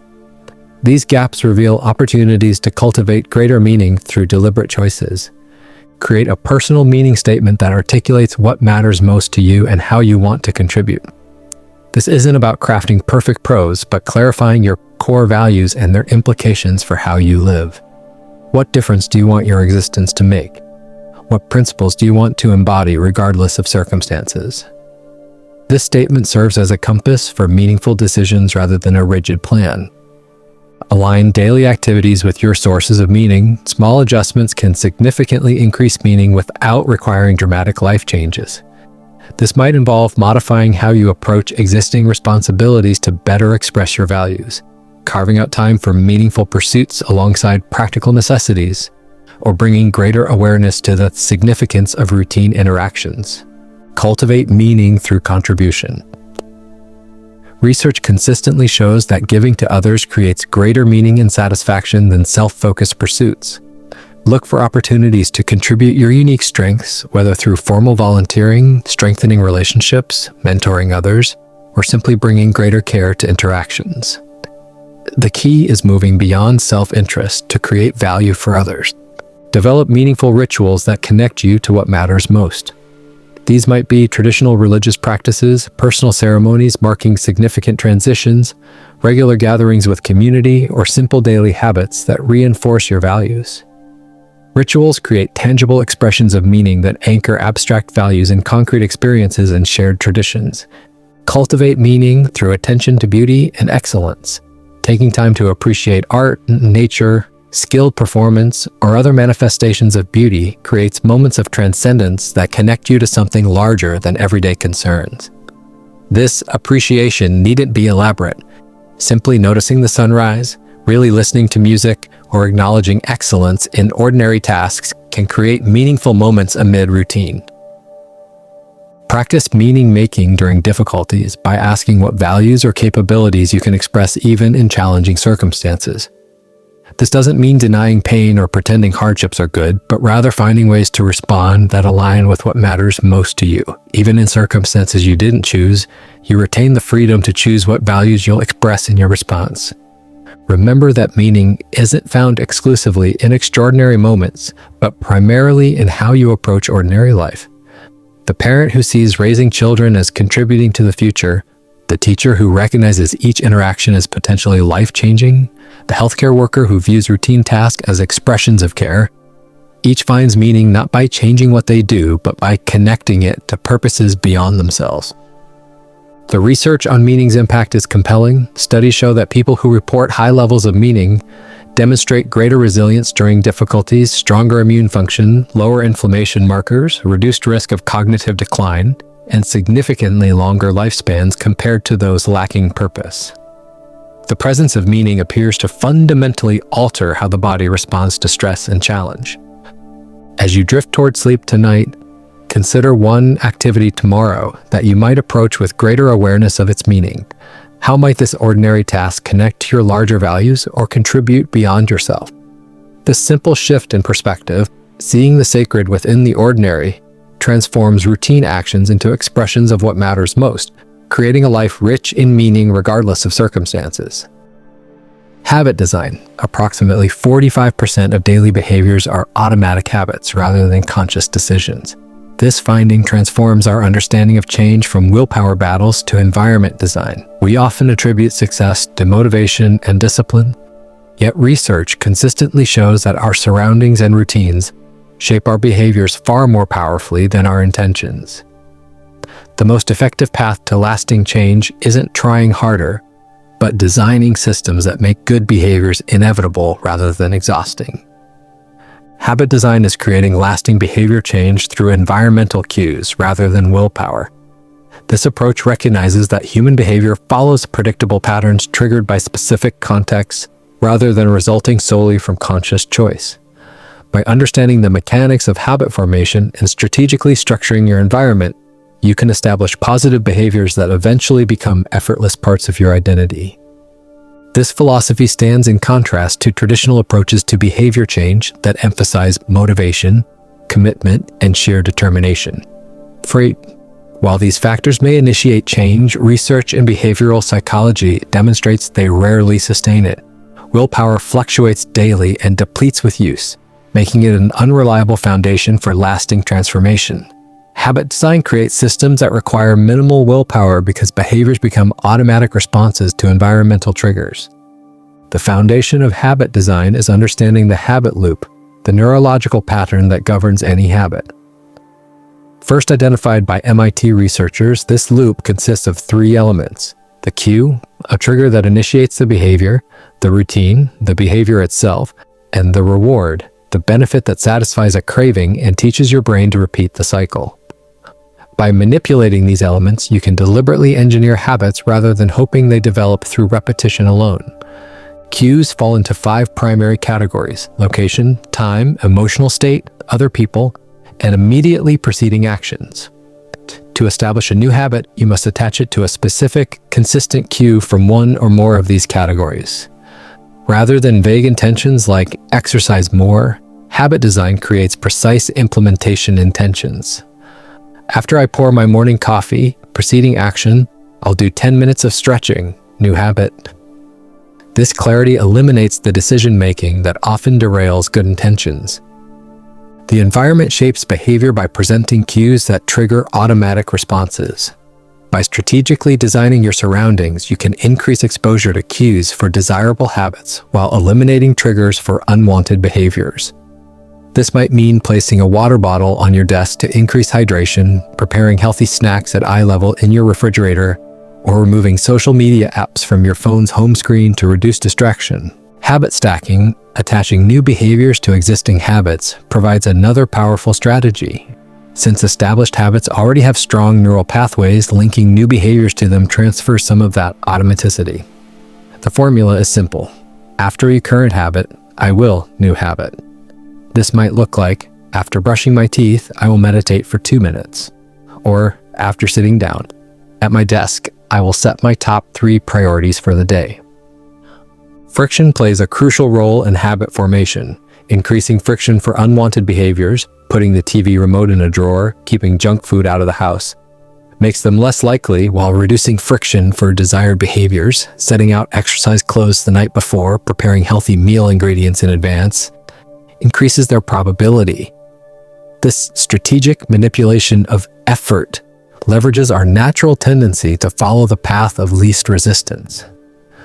The habit formation process follows a predictable curve. New behaviors initially require considerable conscious effort and deliver minimal reward. This explains why many change attempts fail in early stages. The cost seems high while benefits remain theoretical. Understanding this reality helps you persist through the difficult establishment phase, knowing that behaviors become progressively easier as neural pathways strengthen. Implementation focuses first on consistency rather than quantity. Research shows that establishing the habit pattern matters more initially than the scope of the behavior. Starting with a minimum viable habit, a version so small it feels almost trivial, creates early wins that build identity-based momentum. A 2-minute daily walk establishes the foundation for an exercise habit more effectively than an ambitious but unsustainable training program that quickly overwhelms. Rewards provide the critical feedback that tells your brain a behavior is worth repeating. While some habits deliver intrinsic rewards, the runner's high from exercise, the clarity from meditation, many beneficial behaviors have delayed or subtle payoffs. For these, designing artificial rewards during the habit establishment phase can bridge the gap until the behavior becomes rewarding in itself. This might mean pairing an enjoyable podcast with house cleaning or creating a simple celebration after completing a difficult task. Tracking serves multiple functions in habit design. It creates awareness of your current behavior patterns, provides immediate feedback that satisfies the brain's desire for reward, and generates useful data for refining your approach. Simple tracking methods like check marks on a calendar leverage our desire for consistency and create a visual representation of progress that motivates continuation. Identity plays a profound role in sustaining habits. Behaviors driven solely by outcomes, I want to lose weight, typically falter when motivation diminishes or results come slowly. Habits tied to identity, I'm a person who exercises daily, demonstrate remarkable resilience because they're expressions of who you believe yourself to be rather than merely things you do. This distinction explains why focusing on becoming a certain type of person proves more effective than focusing solely on achieving specific results. Implementing habit design begins with selecting specific behaviors rather than broad aspirations. Instead of get healthy, identify precise actions like walk 10 minutes after lunch or prepare vegetables with every dinner. This specificity creates clear success criteria and eliminates the ambiguity that often derails good intentions. Next, identify natural opportunities in your existing routine where new habits could attach to consistent cues. Morning routines, commutes, meal times, and evening transitions offer particularly powerful anchor points for new behaviors. The goal is finding existing patterns that can reliably trigger your desired actions without requiring decisions each time. Design your environment to make good habits obvious and easy, while making unhelpful habits invisible and difficult. This might involve creating a dedicated meditation corner, preparing workout clothes the night before, establishing a phone charging station outside your bedroom, or reorganizing your kitchen to make healthy options most accessible. These environmental adjustments create a path of least resistance toward your desired behaviors. Start with habits so small they feel almost trivial. Rather than committing to an hour of daily exercise, begin with a single push-up or 1 minute of movement. Rather than attempting hour-long meditation sessions, start with 3 deep breaths. This approach bypasses the resistance that accompanies more ambitious beginnings and establishes the behavioral pattern that can gradually expand. Stack new habits onto existing ones using the formula after current habit, I will new habit. This leverages behaviors already running on autopilot to trigger new actions, reducing the cognitive load of remembering to perform them. The ideal stack connects behaviors that make logical sense together, creating a natural flow from one action to the next. Create immediate rewards for behaviors with delayed benefits. This might include simple celebrations, a brief victory gesture, small pleasures paired with difficult tasks, favorite music during cleaning, or tracking systems that provide immediate feedback, checking off completed habits. These rewards bridge the gap until the intrinsic benefits of the behavior become sufficient motivation. Establish systems for accountability and reflection. Weekly reviews of habit performance help identify patterns, obstacles, and opportunities for refinement. External accountability through habit partners, coaches, or public commitments provides additional motivation during the challenging early stages of habit formation. Remember that habit design isn't about perfection, but consistency. Missing a day doesn't significantly impact habit formation if you immediately return to the pattern rather than interpreting the lapse as failure. The goal is establishing behaviors that occur more often than not, gradually becoming part of your identity and requiring minimal conscious effort to maintain. As you drift towards sleep tonight, consider one small habit you might design for tomorrow. What minimal action, attached to which existing cue, would move you toward becoming the person you want to be? How could you make this behavior so easy that it would feel harder not to do it than to complete it? This single strategic adjustment might be the beginning of a transformation far more powerful than any effort of willpower alone could create. Essentialism, the word priority, was singular for 500 years until the 1900s when we pluralized it. This linguistic shift mirrors a productivity paradox. As we attempt to prioritize more things, we effectively prioritize nothing. We live in an age of overwhelming options and commitments, where the default response to any opportunity is yes, and the prevailing assumption is that we can do it all. The result is lives characterized by overcommitment, underachievement, and the persistent feeling of being stretched too thin. Essentialism is doing less but better by focusing your energy on what truly matters. This philosophy, popularized by author Greg McKeown, rejects the notion that we can or should do everything and instead advocates for the disciplined pursuit of less, but only what is absolutely essential. Essentialism represents a systematic approach to determining what is genuinely important, eliminating everything else, and making execution of the essential as effortless as possible. The essentialist mindset begins with the recognition that choices, not circumstances, determine the quality of our lives. While non-essentialists believe that almost everything is important and say yes to almost everything, essentialists recognize that very few things truly matter and learn to say no to everything except those vital few. This selective focus allows them to make their highest possible contribution toward things that really matter rather than diffusing their energy across too many commitments. At the heart of essentialism lies the power of choice, the ability to discern what is absolutely essential and eliminate everything else. This requires developing the capacity to distinguish between the vital few and the trivial many in every area of life. Rather than asking, how can I fit it all in? The essentialist asks, what problem do I want to solve? This fundamental shift in questioning leads to vastly different decisions and outcomes. The first practice of essentialism is creating space for focused exploration. In a world that constantly demands immediate action and reaction, the essentialist deliberately creates uninterrupted time for thinking, reading, listening, and questioning. This space for reflection enables clearer discernment between what merely seems important in the moment and what genuinely deserves attention. Without this space, we default to reactive decisions rather than deliberate choices aligned with what matters most. Effective exploration requires looking beyond the obvious. The essentialist doesn't just evaluate options presented, but actively seeks better alternatives that may not be immediately apparent. This involves the courage to challenge assumptions, the curiosity to investigate overlooked possibilities, and the discipline to carefully evaluate before committing. While non-essentialists dive into new opportunities out of fear of missing out, essentialists patiently explore to identify what is truly worth pursuing.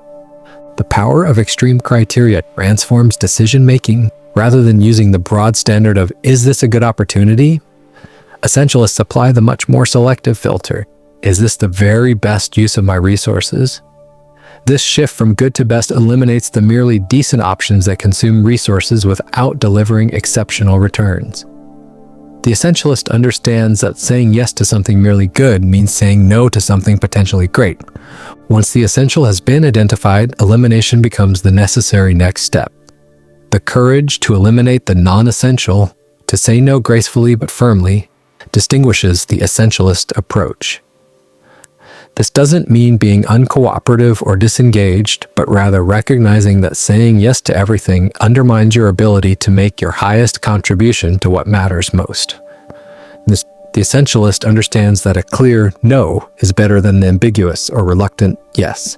Or boundaries protect what's essential from what's non-essential. The essentialist creates borders that prevent other people's priorities from becoming their own. This means establishing clear expectations about what you will and won't do, when you are and aren't available, and what standards must be met for your involvement. Without these boundaries, other people's urgent matters inevitably displace your important ones. Buffer, margin built into schedules and projects, acknowledges reality's unpredictability. While the non-essentialist assumes best-case scenarios, the essentialist plans for inevitable obstacles by deliberately building slack into timelines and commitments. This approach allows for the unexpected challenges that always arise, preventing the cascade of stress and compromised quality that comes from overscheduling and overcommitting. Execution with excellence requires removing obstacles that make essential activities more difficult than necessary. The essentialist invests time in establishing systems that eliminate friction from important activities, making the essential easier to accomplish consistently. This might involve preparing materials in advance, creating templates for recurring tasks, establishing routines that reduce decision fatigue, or designing environments that naturally facilitate important work. Implementing essentialism begins with clarity about what matters most. This requires honest reflection about your values, goals, and unique contribution. What mixture of your passions, talents, and opportunities allows you to deliver exceptional value? This clarity creates the reference point for evaluating all potential commitments, becoming the standard against which opportunities are measured. Conduct a life audit to evaluate your current commitments and activities against your essential priorities. Which current activities and relationships genuinely align with what matters most? Which represent unconscious defaults or historical commitments that no longer serve your highest purpose? This review often reveals surprising misalignments between how you actually spend your resources and what you claim is most important. Practice the graceful no to protect your essential priorities. This doesn't mean becoming disagreeable or unhelpful, but developing the capacity to decline non-essential requests without damaging relationships. Techniques include offering brief explanations focused on your current priorities rather than elaborate excuses, suggesting alternative resources when possible, and remembering that saying no to the request doesn't mean saying no to the person. Create decision filters that simplify evaluating opportunities. These might be explicit questions like, does this support my current top priority? Or boundary statements like, I don't take meetings on Thursdays, or I don't commit to projects that require more than 10 hours weekly. These predetermined guidelines eliminate case-by-case deliberation for common scenarios, preserving mental energy for truly unique decisions. Design routines that put essential activities on autopilot. By establishing regular times and processes for your most important work, you eliminate the friction of deciding when, where, and how to accomplish what matters most. These routines might include dedicated deep work periods, regular review sessions, or specific contexts for different types of essential activities. Ruthlessly eliminate unnecessary complexity from both your calendar and your physical environment. Unnecessary commitments, excessive possessions, and complicated systems all create friction that makes essential work more difficult. Simplification of schedules, spaces, and processes reduces the cognitive load associated with navigating complexity, creating more mental space for what truly matters. Remember that essentialism is a discipline practiced over time rather than a one-time decluttering. The pulls toward non-essential commitments remain constant, requiring ongoing vigilance to maintain focus on what matters most. Regular review of your priorities, commitments, and processes helps ensure continued alignment between your stated values and your actual choices. As you drift toward sleep tonight, consider one area where applying the essentialist mindset might create space for what truly matters in your life. What non-essential commitment might you gracefully eliminate? What boundary might you establish to protect your essential priorities? What system might you create to make important workflow more easily? This single step toward less but better might be the beginning of a more meaningful, impactful way of living and contributing. Emotional intelligence. Studies of leadership effectiveness show that IQ and technical skills matter far less than previously thought. The ability to recognize and navigate emotions, both one's own and others, predicts success across nearly every domain of life. In fact, research suggests that emotional intelligence accounts for 58% of performance in all types of jobs and 90% of what distinguishes high performers from those with similar technical abilities. Yet most educational systems focus almost exclusively on developing cognitive intelligence, leaving emotional capacities largely untrained.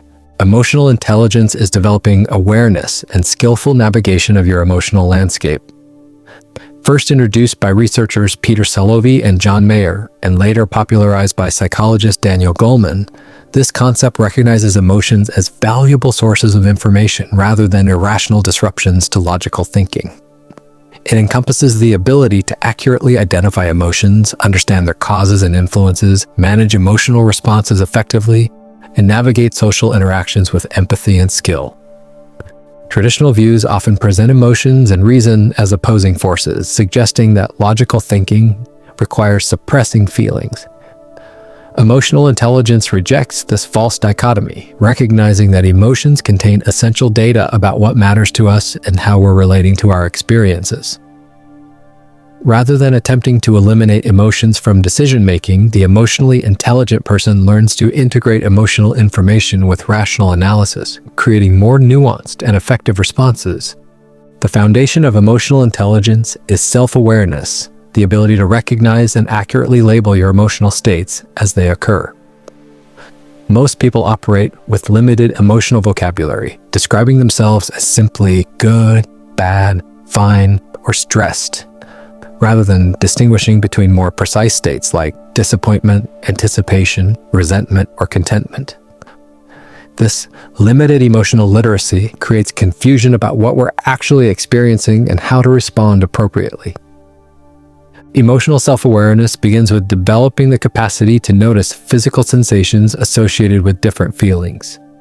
Emotions manifest in the body through patterns of muscle tension, breathing changes, temperature shifts, and other physiological responses unique to each person. Learning to recognize these bodily signatures provides early warning of emotional states before they escalate or drive unconscious behaviors.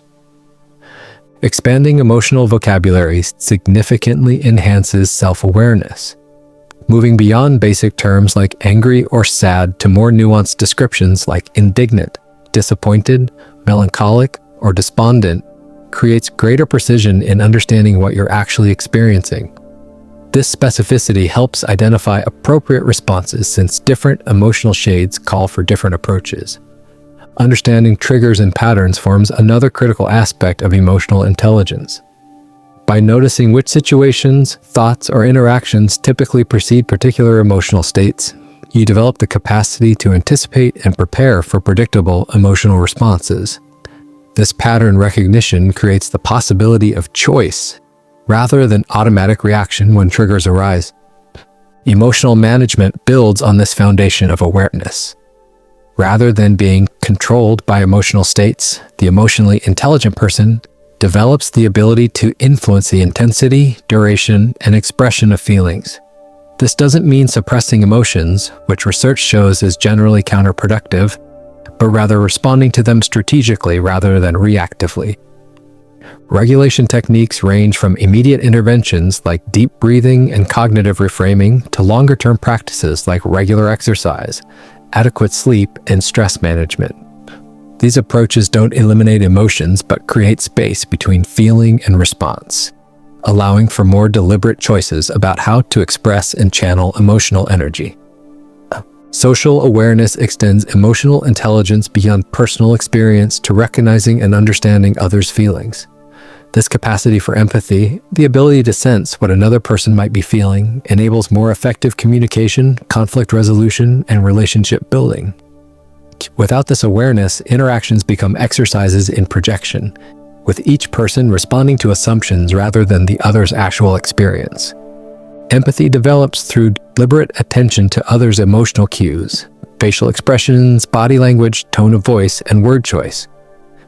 Equally important is the capacity to temporarily set aside your own perspective, to genuinely consider how the world looks from another's position. This perspective taking creates the possibility of understanding even when you don't personally share someone else's feelings or viewpoint. Relationship management applies emotional intelligence to interactions, creating more effective patterns of communication, collaboration, and conflict resolution. This includes expressing your own feelings appropriately, responding effectively to others' emotions, and navigating disagreements without unnecessary escalation. These skills determine whether emotions become sources of connection or division in relationships. Implementing emotional intelligence begins with developing greater precision in identifying your own emotions. Practice pausing throughout the day to ask, "What am I feeling right now?"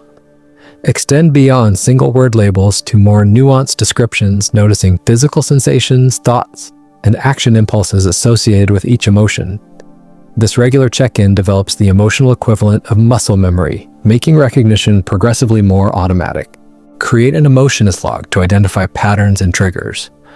When experiencing strong emotions, note the situation, preceding thoughts, physical sensations, behavioral impulses, and actual responses. Over time, this practice reveals consistent patterns, particular thoughts that typically precede anxiety, specific situations that reliably trigger frustration, or certain physical sensations that signal emerging anger before conscious awareness.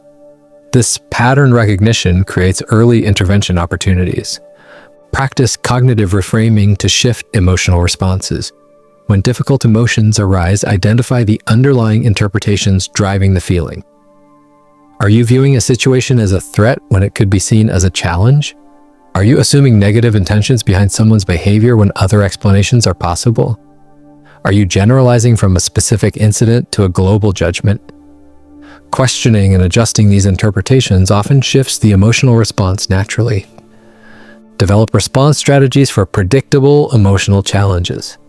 For recurring situations that typically trigger unhelpful emotional reactions, create specific plans for how you'll handle them differently. This might include preparing phrases for difficult conversations, establishing cooling-off practices before responding to provocations, or creating environmental adjustments that reduce emotional triggers. Enhance your ability to recognize others' emotions through deliberate practice. During conversations, direct attention to facial expressions, body language, tone of voice, and word choice that might reveal emotional states. Practice checking your impressions by asking clarifying questions. You seem concerned about this approach. Is that accurate? This verification builds accuracy while demonstrating interest in others' experiences. Develop active listening skills that create space for emotional expression. This includes maintaining eye contact, avoiding interruption, asking open-ended questions, reflecting back what you've heard, and temporarily setting aside your own reactions to fully receive another's perspective. These practices communicate genuine interest while providing the information needed for true understanding. Practice naming emotions without judgment when tensions arise in relationships. Simple observations like, "I'm feeling frustrated right now," or "It seems like you're disappointed with this outcome," bring emotional currents into explicit awareness, where they can be addressed directly rather than influencing interactions unconsciously. This naming reduces the likelihood of misinterpreting behaviors driven by our unacknowledged feelings. Remember that emotional intelligence is a set of skills, developed through practice rather than an innate trait. Like any ability, it improves with deliberate attention and consistent application. The goal isn't eliminating emotional responses, which would eliminate valuable information and motivation, but developing the awareness and skills to use emotions as constructive information rather than being unconsciously driven by them. As you drift towards sleep tonight, consider one aspect of emotional intelligence you might practice tomorrow. Perhaps you'll bring greater awareness to physical sensations that signal emerging emotions. Expand your vocabulary for describing feelings more precisely, or practice recognizing emotional cues in an important relationship. This single focus on developing your emotional capabilities might subtly but significantly enhance how you navigate your inner landscape and connect with others. Strengths focus. People who use their signature strengths daily are 18 times more likely to report thriving in their lives. Yet 64% of people don't know what their core strengths actually are. This disconnect between potential and awareness represents one of the most significant untapped resources for personal and professional fulfillment. We live in a culture obsessed with fixing weaknesses, where performance reviews typically focus 80% on shortcomings and only 20% on strengths, creating a perpetual sense of inadequacy rather than building on natural talents. Strengths focus is building your life around what energizes you rather than fixing weaknesses. This approach, grounded in positive psychology research, recognizes that people gain more from developing their natural talents into strengths than from remedying their weaknesses. Rather than striving to be well-rounded, this philosophy encourages becoming deliberately exceptional in your areas of natural aptitude while managing weaknesses just enough to prevent them from derailing your success. This perspective represents a fundamental shift from the deficit-based thinking that dominates most educational and organizational systems. Traditional approaches identify what's wrong or missing and implement corrective measures, essentially trying to make everyone competent at everything. The strengths approach instead asks what's working exceptionally well and how to leverage those natural patterns for greater success and fulfillment. The foundation of strengths focus is the distinction between talents, strengths, and skills. Talents are naturally recurring patterns of thought, feeling, and behavior that can be productively applied. They're innate, emerging early in life, and feeling so natural that we often take them for granted. Strengths are talents refined with knowledge and skill through deliberate practice. Skills are specific learned capabilities that don't necessarily align with natural talents. This framework helps explain why some abilities develop easily and energize us while others remain perpetual struggles despite considerable effort. Research consistently demonstrates that focusing on strengths delivers remarkable benefits. People who use their strengths daily are more engaged, productive, and resilient. They report lower stress, higher confidence, and greater overall well-being. Organizations that implement strength-based approaches show increased employee engagement, higher productivity, lower turnover, and better customer outcomes. These results emerge because working from strengths creates a virtuous cycle where energy, engagement, and excellence reinforce each other. The strengths philosophy doesn't suggest ignoring weaknesses entirely, but advocates a strategic approach to limitations. Rather than attempting to transform every weakness into a strength, an effort that typically yields minimal returns for maximum investment. This approach recommends 3 alternatives. Develop complementary partnerships where other strengths offset your limitations. Find alternative approaches that leverage your strengths to accomplish the same outcomes, or develop weaknesses just to the point of non-limitation while focusing your primary development efforts on areas of natural talent. Implementing a strengths focus begins with discovering your signature patterns. Various assessment tools, including the Clifton Strengths Assessment, formerly StrengthsFinder, VIA Character Strengths Survey, or Reflected Best Self Exercise, can provide structured frameworks for identifying your natural talents. These tools help name patterns you might otherwise overlook precisely because they come so naturally to you that they seem ordinary rather than exceptional. Self-reflection provides another pathway to strengths awareness. Consider activities that energize rather than drain you, tasks where you lose track of time, or accomplishments that came naturally. Notice what you gravitate toward when given free choice and what others consistently recognize in you. These patterns often indicate areas of natural talent that could be developed into true strengths. Feedback from others offers crucial insights since we're often blind to our own talents. Ask people who know you well what they see as your greatest contributions, when they've observed you at your best, or what they would come to you for help with. These external perspectives frequently highlight patterns invisible to you because they feel so natural that you assume everyone shares them. Once you've identified potential strengths, the next step is deliberate development. This involves seeking knowledge about how your strengths work, practicing their application in varied contexts, receiving feedback on effectiveness, and refining your approach. This development transforms raw talents into refined instruments capable of producing exceptional results across diverse situations. Create opportunities to use your strengths daily. Review your calendar and current responsibilities to identify where your signature strengths already appear and where they could be more intentionally applied. Even small adjustments to how you approach existing tasks can significantly increase engagement and effectiveness when those adjustments emphasize your natural talents. Align strengths with challenges for optimal growth. The intersection of genuine challenge and natural strength creates the conditions for flow, that state of complete absorption where skills and difficulty perfectly balance. This alignment generates both exceptional performance and deep satisfaction, creating sustainable motivation for continued development. Develop language for explaining your strengths to others. Being able to articulate your natural patterns helps collaborators understand how you work best and contributes to more effective partnerships. Rather than seeming self-promoting, this clarity helps others know when and how to engage your unique contributions most effectively. Recognize strength overuse as a common pitfall. Any strength pushed to extreme can become a liability, confidence becomes arrogance, attention to detail becomes perfectionism, relationship focus becomes people-pleasing. Awareness of these potential excesses allows you to maintain the optimal zone where strengths create value without crossing into counterproductive territory. Practice strength spotting in others to build collaborative capacity. Learning to recognize and appreciate others' unique patterns creates opportunities for complementary partnerships, where combined strengths accomplish what neither person could achieve alone. This appreciation for diverse talents transforms differences from sources of friction into valuable assets. Remember that strengths are context-dependent. What constitutes a strength in one situation may be neutral or even limiting in another.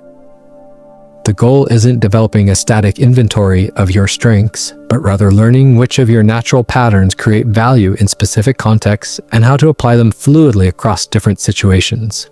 As you drift toward sleep tonight, consider one opportunity tomorrow to deliberately apply a natural strength in a new or more conscious way. How might you approach an existing responsibility through the lens of what energizes you rather than just what needs to be done? This small shift toward working from your natural talents rather than against them might reveal how something that feels effortless to you can create exceptional value precisely because it emerges from your unique pattern of strengths. Conscious breathing. The average person takes over 20,000 breaths per day, yet rarely controls this autonomic function. The breath is unique as the only system that operates both automatically and under voluntary control, making it the bridge between conscious and unconscious processes. This distinctive quality gives breathing a singular significance. It provides direct access to physiological processes typically beyond willful control, offering an always available tool for emotional regulation, stress management, and mental clarity. Conscious breathing is using your breath as an always available tool for emotional regulation and presence. This approach combines ancient breathing techniques from yogic, Buddhist, and other contemplative traditions with findings from modern neuroscience to provide practical methods for managing stress, improving focus, and connecting with your body's wisdom. Unlike many wellness practices that require special equipment or circumstances, conscious breathing is accessible anywhere, at any time, making it uniquely practical for integration into daily life. The science behind breath control reveals why it works. Breathing patterns directly influence the autonomic nervous system, the control center for involuntary physiological processes. Specifically, your breathing pattern can either trigger the sympathetic fight or flight response or activate the parasympathetic rest and digest system. Short, shallow chest breathing signals danger to the brain, while slow, deep diaphragmatic breathing communicates safety, triggering corresponding physiological shifts throughout the body. These physiological changes are profound. Conscious breathing can rapidly lower blood pressure, reduce stress hormone levels, increase heart rate variability, a key indicator of stress resilience, improve immune function, enhance cognitive performance, and trigger the release of endorphins, natural mood elevators. No other self-regulation tool offers such immediate and comprehensive effects on both physiology and psychology. The foundation of conscious breathing is diaphragmatic or belly breathing. Unlike shallow chest breathing that engages only the upper portion of the lungs, diaphragmatic breathing fully activates the diaphragm, the dome-shaped muscle separating the chest and abdominal cavities.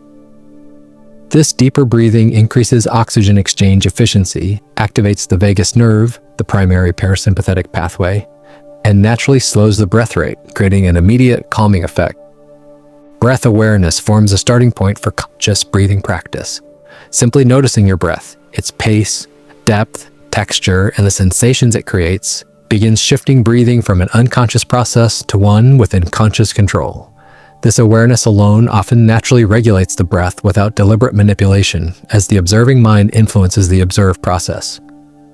Breathing techniques offer specific tools for different needs and situations. The 4-7-8 breath, inhale for 4 counts, hold for 7, exhale for 8, activates the parasympathetic system to reduce anxiety and support sleep. Box breathing, equal counts of inhale, hold, exhale, hold, enhances focus and calm under pressure. Alternate nostril breathing balances the nervous system and enhances concentration. Progressive lengthening of exhales relative to inhales particularly soothes an overactive stress response. Beyond specific techniques, conscious breathing can be integrated throughout daily activities as an anchor to present moment awareness. Ordinary moments, waiting in line, sitting at a traffic light, beginning a meal, transitioning between tasks, become opportunities to check in with your breath. This integration transforms mundane experiences into micro-practices that cumulatively reshape your relationship with stress and attention.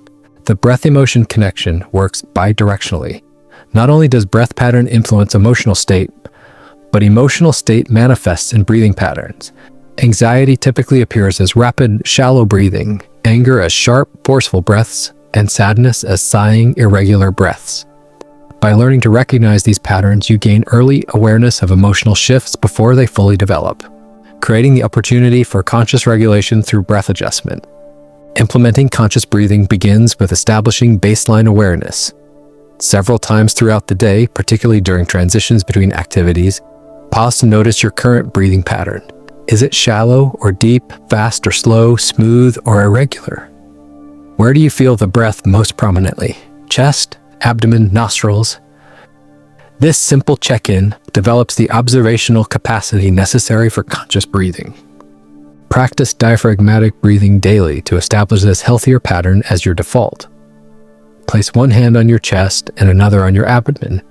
Then breathe so that the abdominal hand rises more than the chest hand. This engages the diaphragm fully, allowing for more efficient oxygen exchange and nervous system regulation. Even 5 minutes of deliberate practice daily begins retraining your unconscious breathing pattern. Develop a personal toolkit of breathing techniques for different situations. Identify specific breath patterns that effectively address your common challenges, whether anxiety before presentations, frustration during difficult conversations, focus lapses during important work, or sleep difficulties. Having these tools ready for specific scenarios increases the likelihood you'll remember to use them when needed. Create environmental cues to prompt breath awareness throughout your day. This might involve setting subtle reminders on your phone, placing notes in key locations, or linking breath checks to existing habits like checking email or drinking water. These cues help bridge the gap between intention and consistent practice until breath awareness becomes more automatic. Use the breath as an emotional early warning system. When you notice breathing changes, becoming more rapid, shifting to the chest, or growing irregular, pause to check your emotional state. This connection between breath and emotion creates a feedback loop where each element can be used to heighten awareness of the other, developing increasingly sophisticated emotional intelligence. Remember that conscious breathing doesn't require stopping other activities. You can implement subtle breathing adjustments during meetings, conversations, commutes, or other daily activities without drawing attention or interrupting your normal functioning. This practicality makes conscious breathing uniquely applicable in real-world situations when other regulatory techniques might be unavailable. For more intensive training, consider establishing a dedicated daily practice of breath-centered meditation. Even 5 to 10 minutes of focused breathing creates cumulative benefits while developing the intentional capacity needed to implement conscious breathing during challenging situations. This deliberate practice builds the neural pathways that make breath awareness and regulation increasingly automatic. As you drift toward sleep tonight, notice how your breath naturally changes as you relax. Feel the sensation of breathing becoming deeper, slower, and more rhythmic without forcing any particular pattern. This simple awareness creates a positive feedback loop between attention and relaxation, potentially enhancing sleep quality while reinforcing the connection between breath and state of mind. that forms the foundation of conscious breathing practice. Positive framing. The human brain registers negative events more quickly, processes them more thoroughly, and recalls them more frequently than positive ones. This negativity bias serves survival in prehistoric environments but creates distorted perceptions in modern life. Research shows that we typically need at least 3 positive experiences to counterbalance a single negative one, and negative information tends to influence our judgments more strongly than equally significant positive information. This built-in tendency toward negative focus explains why many people find themselves ruminating on a single criticism despite receiving multiple compliments, or focusing on the one thing that went wrong in an otherwise successful day. Positive framing is training yourself to see opportunities and possibilities rather than only problems. This philosophy isn't about forced optimism or denying reality, but developing the mental flexibility to recognize multiple perspectives and consciously choose the most empowering viewpoint. It's about expanding your perceptual range to include constructive interpretations alongside the negative ones that our brains automatically generate. The approach doesn't eliminate realistic assessment of challenges, but complements it with awareness of resources, opportunities, and potential within those same situations. This approach stands in contrast to our default negativity bias, the evolutionary tendency to give greater attention and weight to negative experiences than positive ones. What was once an adaptive trait for detecting threats in dangerous environments has become maladaptive in modern contexts, creating unnecessary stress and limiting our ability to see possibilities. Positive framing doesn't deny this natural tendency, but deliberately counterbalances it through intentional perspective shifts.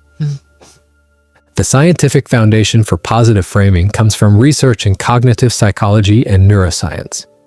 Studies show that how we interpret events, the meaning we assign to them, significantly influences our emotional responses, physiological reactions, and behavioral choices.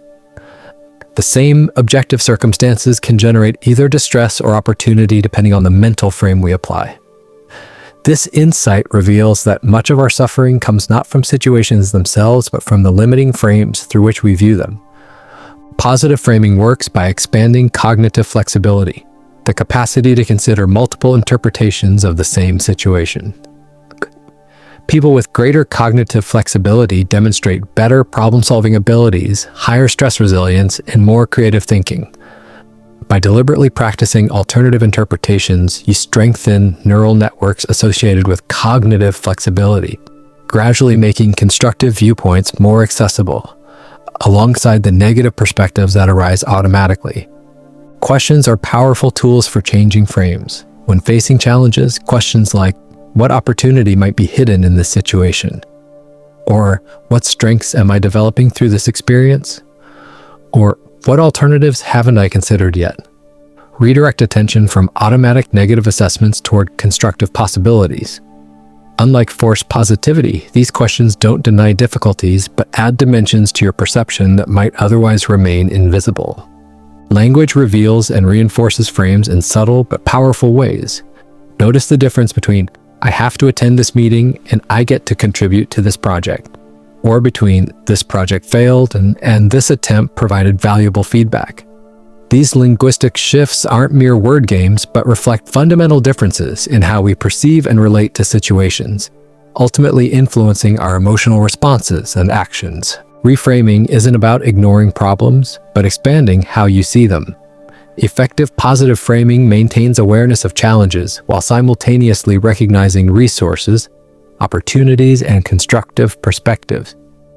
This dual awareness, acknowledging difficulties while consciously choosing where to focus attention, creates balanced perception that neither minimizes problems nor becomes consumed by them. Implementing positive framing begins with noticing your current frames. Throughout the day, pause to observe how you're interpreting situations, particularly challenges or setbacks. What assumptions underlie your interpretations? What aspects of the situation are you emphasizing or ignoring? This awareness creates space between events and your interpretations of them, the essential gap where reframing becomes possible. Practice the what else is true technique when negative interpretations arise. When you notice yourself focusing exclusively on problems or limitations, deliberately ask what other aspects of the situation might be simultaneously true. Are there resources you're overlooking, potential benefits alongside the obvious costs, opportunities within the challenge? This practice doesn't invalidate concerns but places them within a more complete context. Develop pattern interruption for persistent negative frames. When you catch yourself in unproductive thought patterns, catastrophizing, all-or-nothing thinking, or personalizing events beyond your control, use physical or mental pattern breaks. This might be taking 3 conscious breaths, changing your physical position, or mentally saying stop before deliberately shifting to more constructive questions. These interruptions prevent negative spirals from gaining momentum. Create a personal reframing toolkit for recurring challenges. Most people have predictable situations that consistently trigger negative frames, particular types of feedback, specific relationship dynamics, or common work scenarios. Developing prepared reframes for these predictable triggers allows you to respond more skillfully when emotional reactivity is high. Having alternative perspectives ready in advance makes them more accessible when you need them most. Use future-focused framing for current challenges. When facing difficulties, ask how your future self might view the situation in retrospect. What might you learn from this experience that will prove valuable later? What story do you want to tell about how you handled this challenge? This temporal perspective shift often reveals potential growth and meaning that remain invisible when focused solely on immediate discomfort. Practice benefit finding in past difficulties. Research shows that identifying genuine benefits or growth that emerge from past challenges strengthens resilience for current difficulties. This doesn't mean pretending negative events were good, but recognizing that meaningful development often emerges through adversity. This retrospective reframing builds confidence in your ability to grow through current and future challenges. Remember that emotions provide valuable information even when uncomfortable. Positive framing doesn't mean eliminating negative emotions, but relating to them differently. Rather than being consumed by difficult feelings or trying to suppress them, acknowledge their presence while asking what they might be signaling about your needs, values, or circumstances. This approach honors emotional wisdom while maintaining the mental space for constructive responses. Recognize that positive framing requires practice like any skill. Initially, constructive interpretations may feel forced or artificial compared to habitual negative frames. With consistent practice, alternative perspectives become increasingly accessible and authentic. The goal isn't eliminating the negativity bias, an impossible task given its evolutionary roots, but developing the cognitive flexibility to expand perception beyond its limitations. As you drift towards sleep tonight, consider one challenge you're currently facing that might benefit from a frame shift. Without denying the difficulty, what alternative perspectives might reveal opportunities, resources, or meaning within this situation? How might viewing this challenge through a different lens change your emotional response or open new possibilities for action? This simple reflection plants seeds for more flexible and constructive framing that can transform how you navigate life's inevitable challenges. Deep listening, developing the capacity to truly hear others and yourself with full attention. This philosophy teaches techniques for moving beyond waiting to speak to genuine understanding. Includes practices for quieting internal chatter, recognizing bias, and creating space for authentic expression in conversations. In a world increasingly dominated by noise and distraction, the ability to truly listen has become both more valuable and more rare. Studies show the average person remembers only about 25% of what they hear in conversation.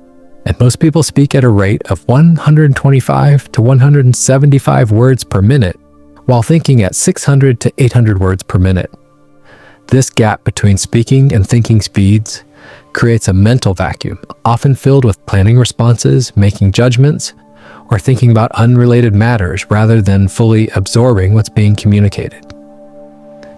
Deep listening is the practice of bringing your complete attention to what's being expressed, beyond just the words to the emotions, intentions, and meanings beneath them. Unlike passive hearing, the physiological process of sound waves hitting eardrums, or casual listening, catching the general content while multitasking mentally, deep listening involves temporarily setting aside your own perspective, suspending judgment, and creating space to fully receive another's communication before responding. This approach stands in contrast to our culture's emphasis on expression over reception. From early education through professional development, we receive extensive training in articulating our thoughts through speaking and writing, but minimal instruction in the equally essential skill of deeply receiving others' communication. The result is conversations that often resemble parallel monologues rather than genuine exchanges of understanding. The foundation of deep listening is presence, bringing your full attention to the current moment rather than being mentally elsewhere. This requires recognizing and temporarily setting aside internal distractions. The urge to formulate responses before the speaker has finished, the tendency to filter information through pre-existing beliefs, the habit of relating everything back to your own experience, and the pull toward multitasking during conversation.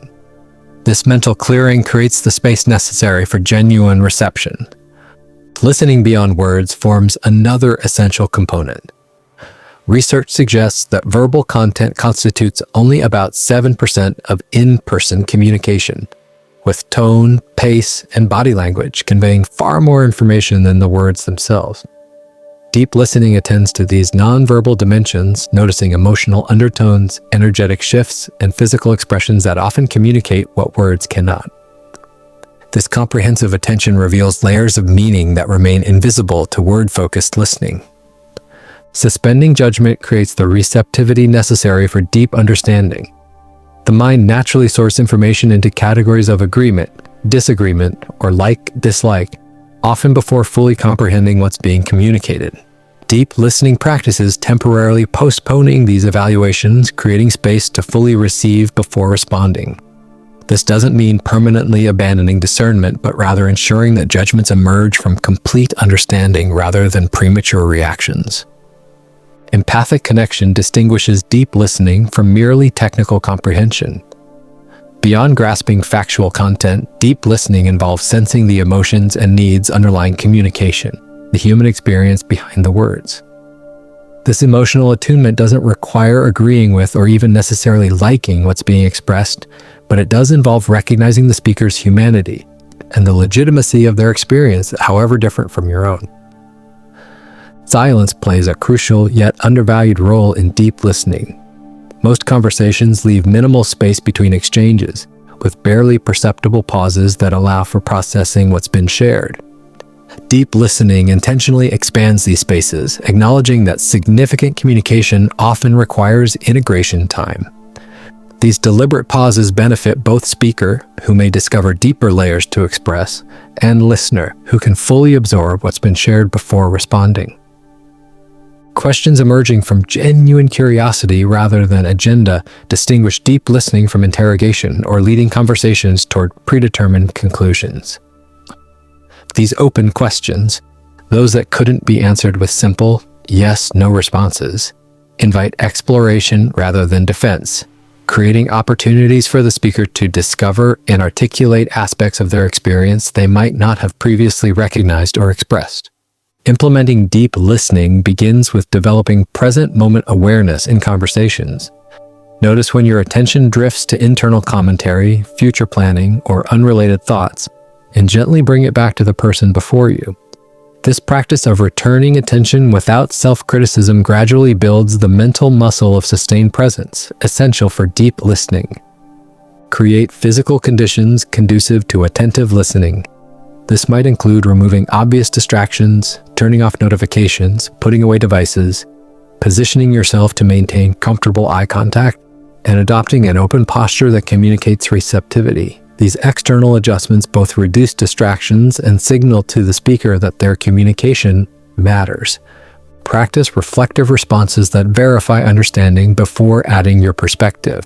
Phrases like, "What I'm hearing is," or "It sounds like you're," followed by your synthesis of what's been shared, create opportunities for confirmation or clarification before the conversation moves forward.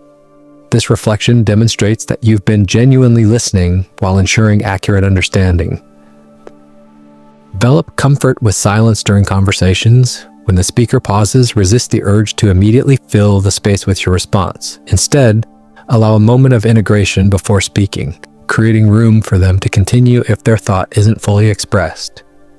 This practice often reveals deeper layers of communication, that would otherwise remain unspoken. Notice your listening filters, the particular aspects of communication you tend to focus on or dismiss based on your history, values, and biases.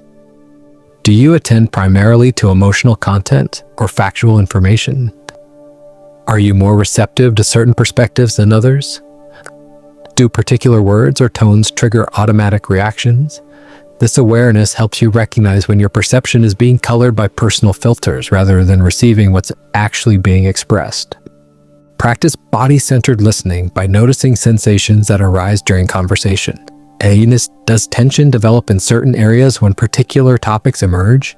Do you feel expansion or contraction in response to what's being shared? These somatic responses often reveal reactions occurring below conscious awareness, providing valuable information about how you're receiving communication. Apply deep listening to yourself through contemplative practices like journaling, meditation, or simply creating space for your own thoughts to emerge without immediate evaluation. Many people extend the same hurried, judgmental listening to their own inner experience that characterizes their external conversations.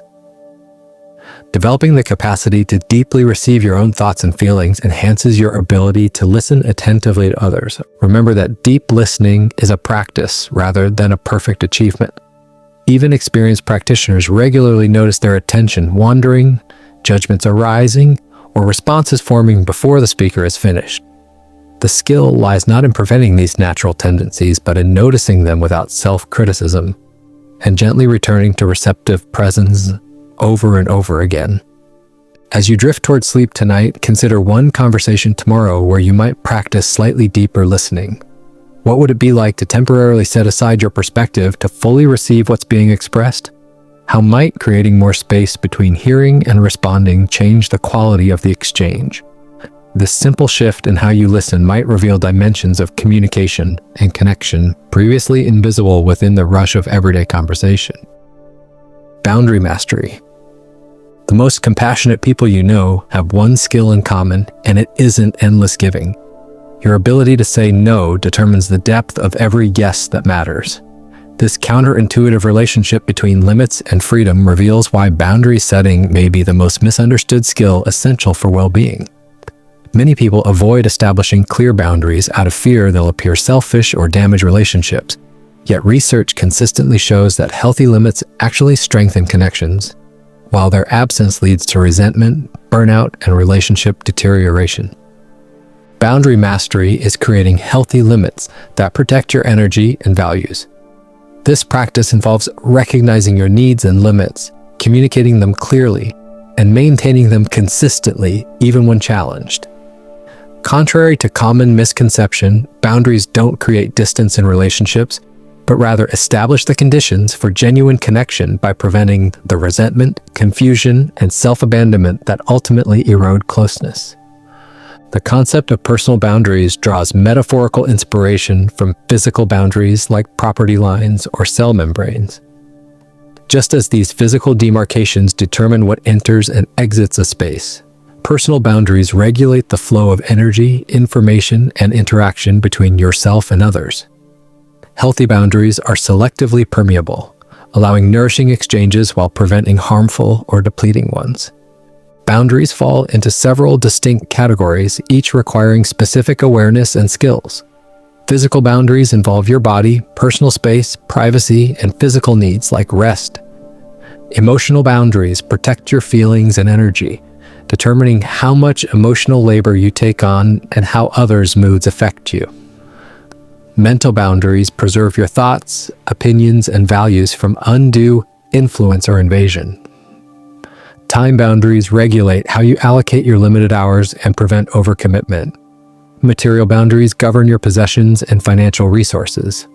The foundation of boundary mastery is self-awareness, recognizing your own needs, limits, and values. Without this internal clarity, boundaries become reactions to others rather than authentic expressions of your requirements for well-being. This awareness develops through noticing physical sensations, emotional responses, and energy levels during various interactions, gradually revealing where boundaries are needed. The traditional framing of boundaries as saying no to others misses their deeper function. Boundaries are fundamentally about saying yes to yourself, honoring your needs, values, and well-being as legitimate priorities. This reframing transforms boundary setting from a negative, rejecting act into an affirmative practice of self-honoring that ultimately benefits all relationships.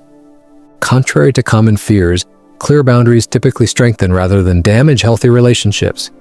By preventing the accumulation of resentment, clarifying expectations, and demonstrating self-respect, boundaries create the conditions for authentic connection. Relationships without boundaries often involve codependency, enabling behaviors, or emotional fusion rather than genuine closeness between distinct individuals. Boundary setting often triggers resistance, particularly from those accustomed to your previous limits, or lack thereof. This pushback doesn't necessarily indicate malicious intent, but rather discomfort with changing patterns.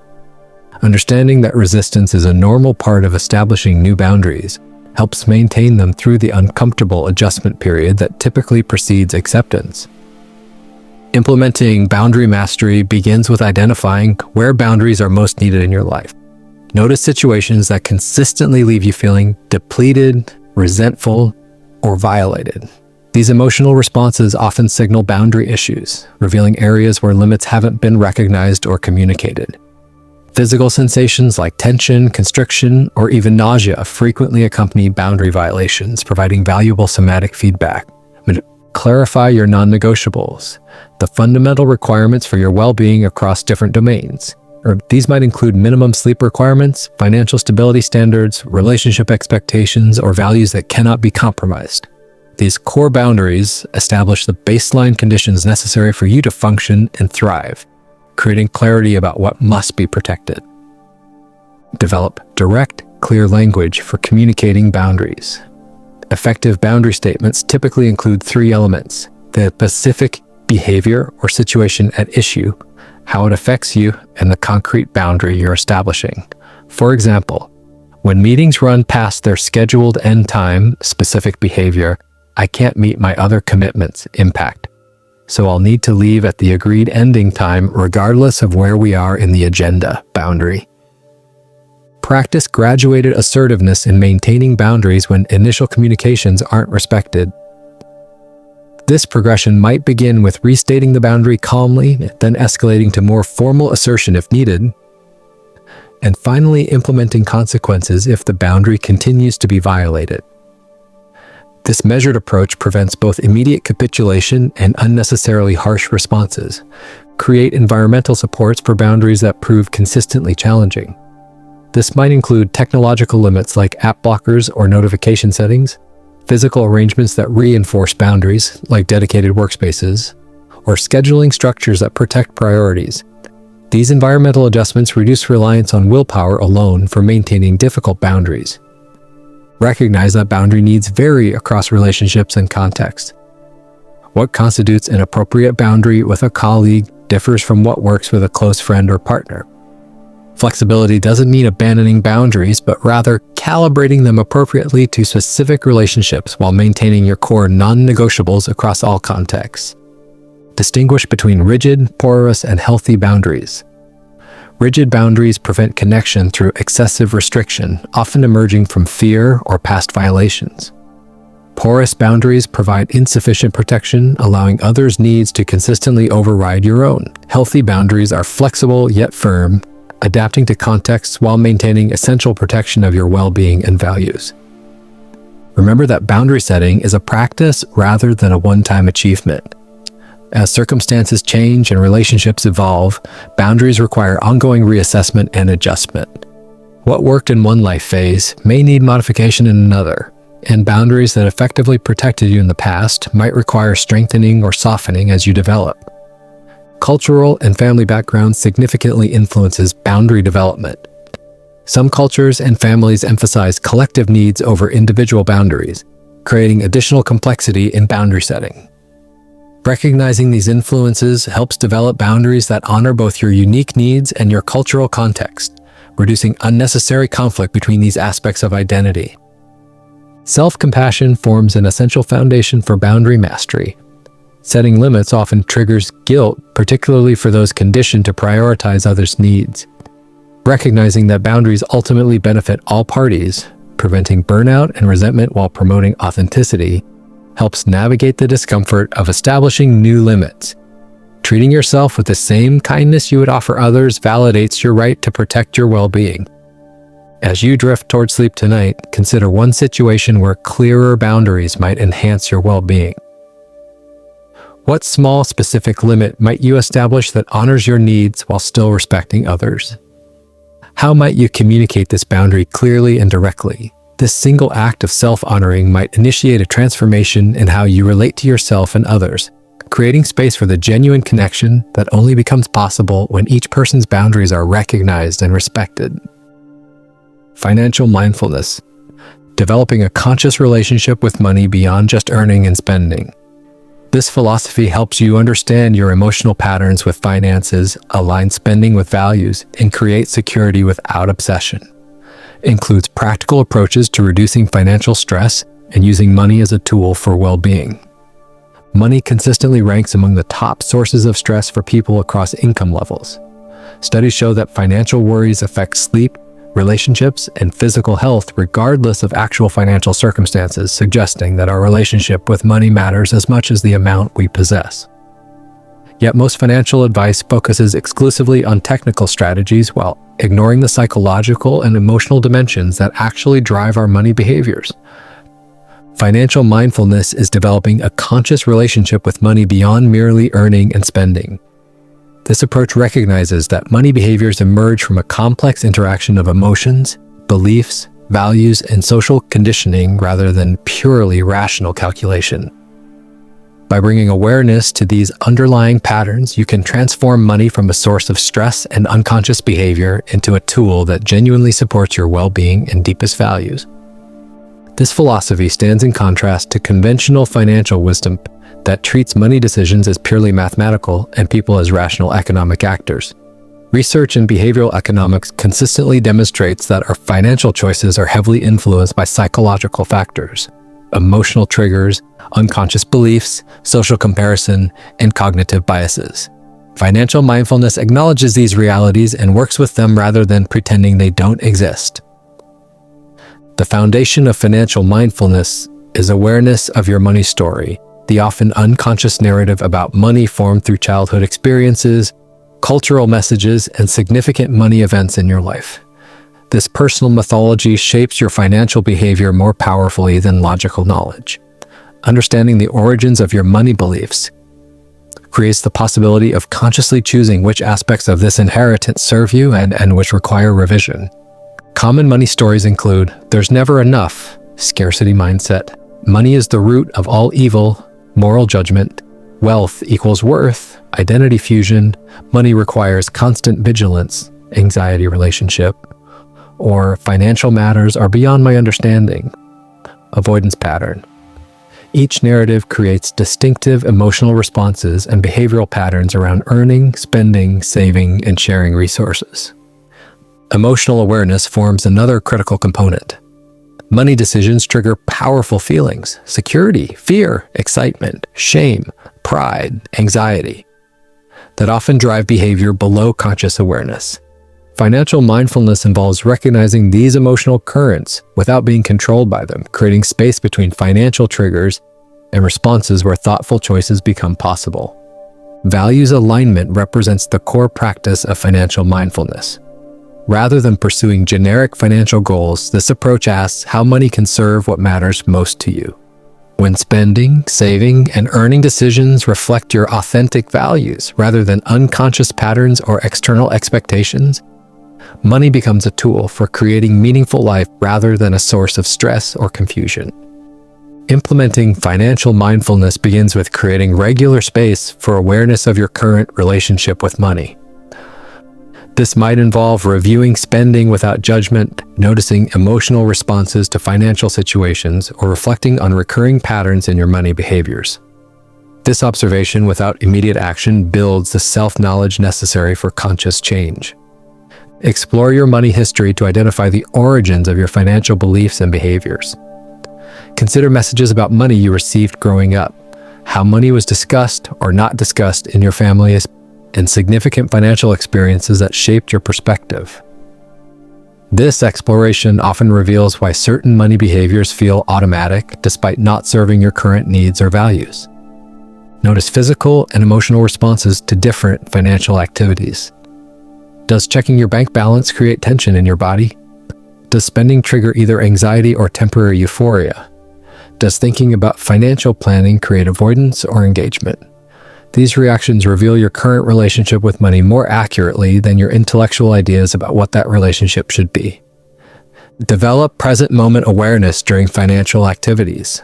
When making purchases, pause to notice your motivation, emotional state, and whether the spending aligns with your values.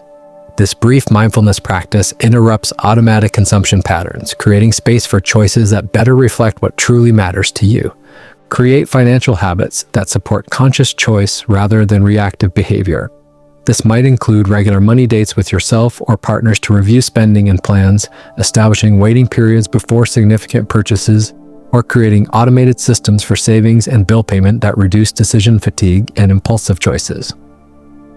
Practice compassionate curiosity about financial mistakes rather than harsh judgment. Money missteps often trigger shame that leads to avoidance, creating a cycle where financial awareness decreases precisely when it's most needed. Approaching financial challenges with the same compassion you would offer a friend creates the emotional safety necessary for honest examination and learning. Clarify your genuine definition of enough across different life dimensions. Consumer culture continuously generates artificial needs and desires, creating the sense that more is always better. Financial mindfulness involves determining what truly constitutes sufficiency for you in categories like housing, food, transportation, entertainment, and savings. This clarity prevents the endless pursuit of more from undermining present contentment. Align financial decisions with your core values and life purpose. For each significant financial choice, ask whether this use of resources moves you toward or away from what matters most to you. This alignment doesn't mean eliminating all pleasure spending, but ensuring that financial choices generally support rather than undermine your deeper priorities. Develop comfort with uncertainty while creating appropriate security. Many financial decisions involve inherent unpredictability, yet our discomfort with uncertainty often leads to either excessive risk aversion or magical thinking. Financial mindfulness involves building reasonable security while accepting that perfect certainty remains impossible, preventing anxiety about the uncontrollable from dominating financial choices. Remember that financial mindfulness, like any form of awareness practice, develops gradually through consistent attention rather than immediate transformation.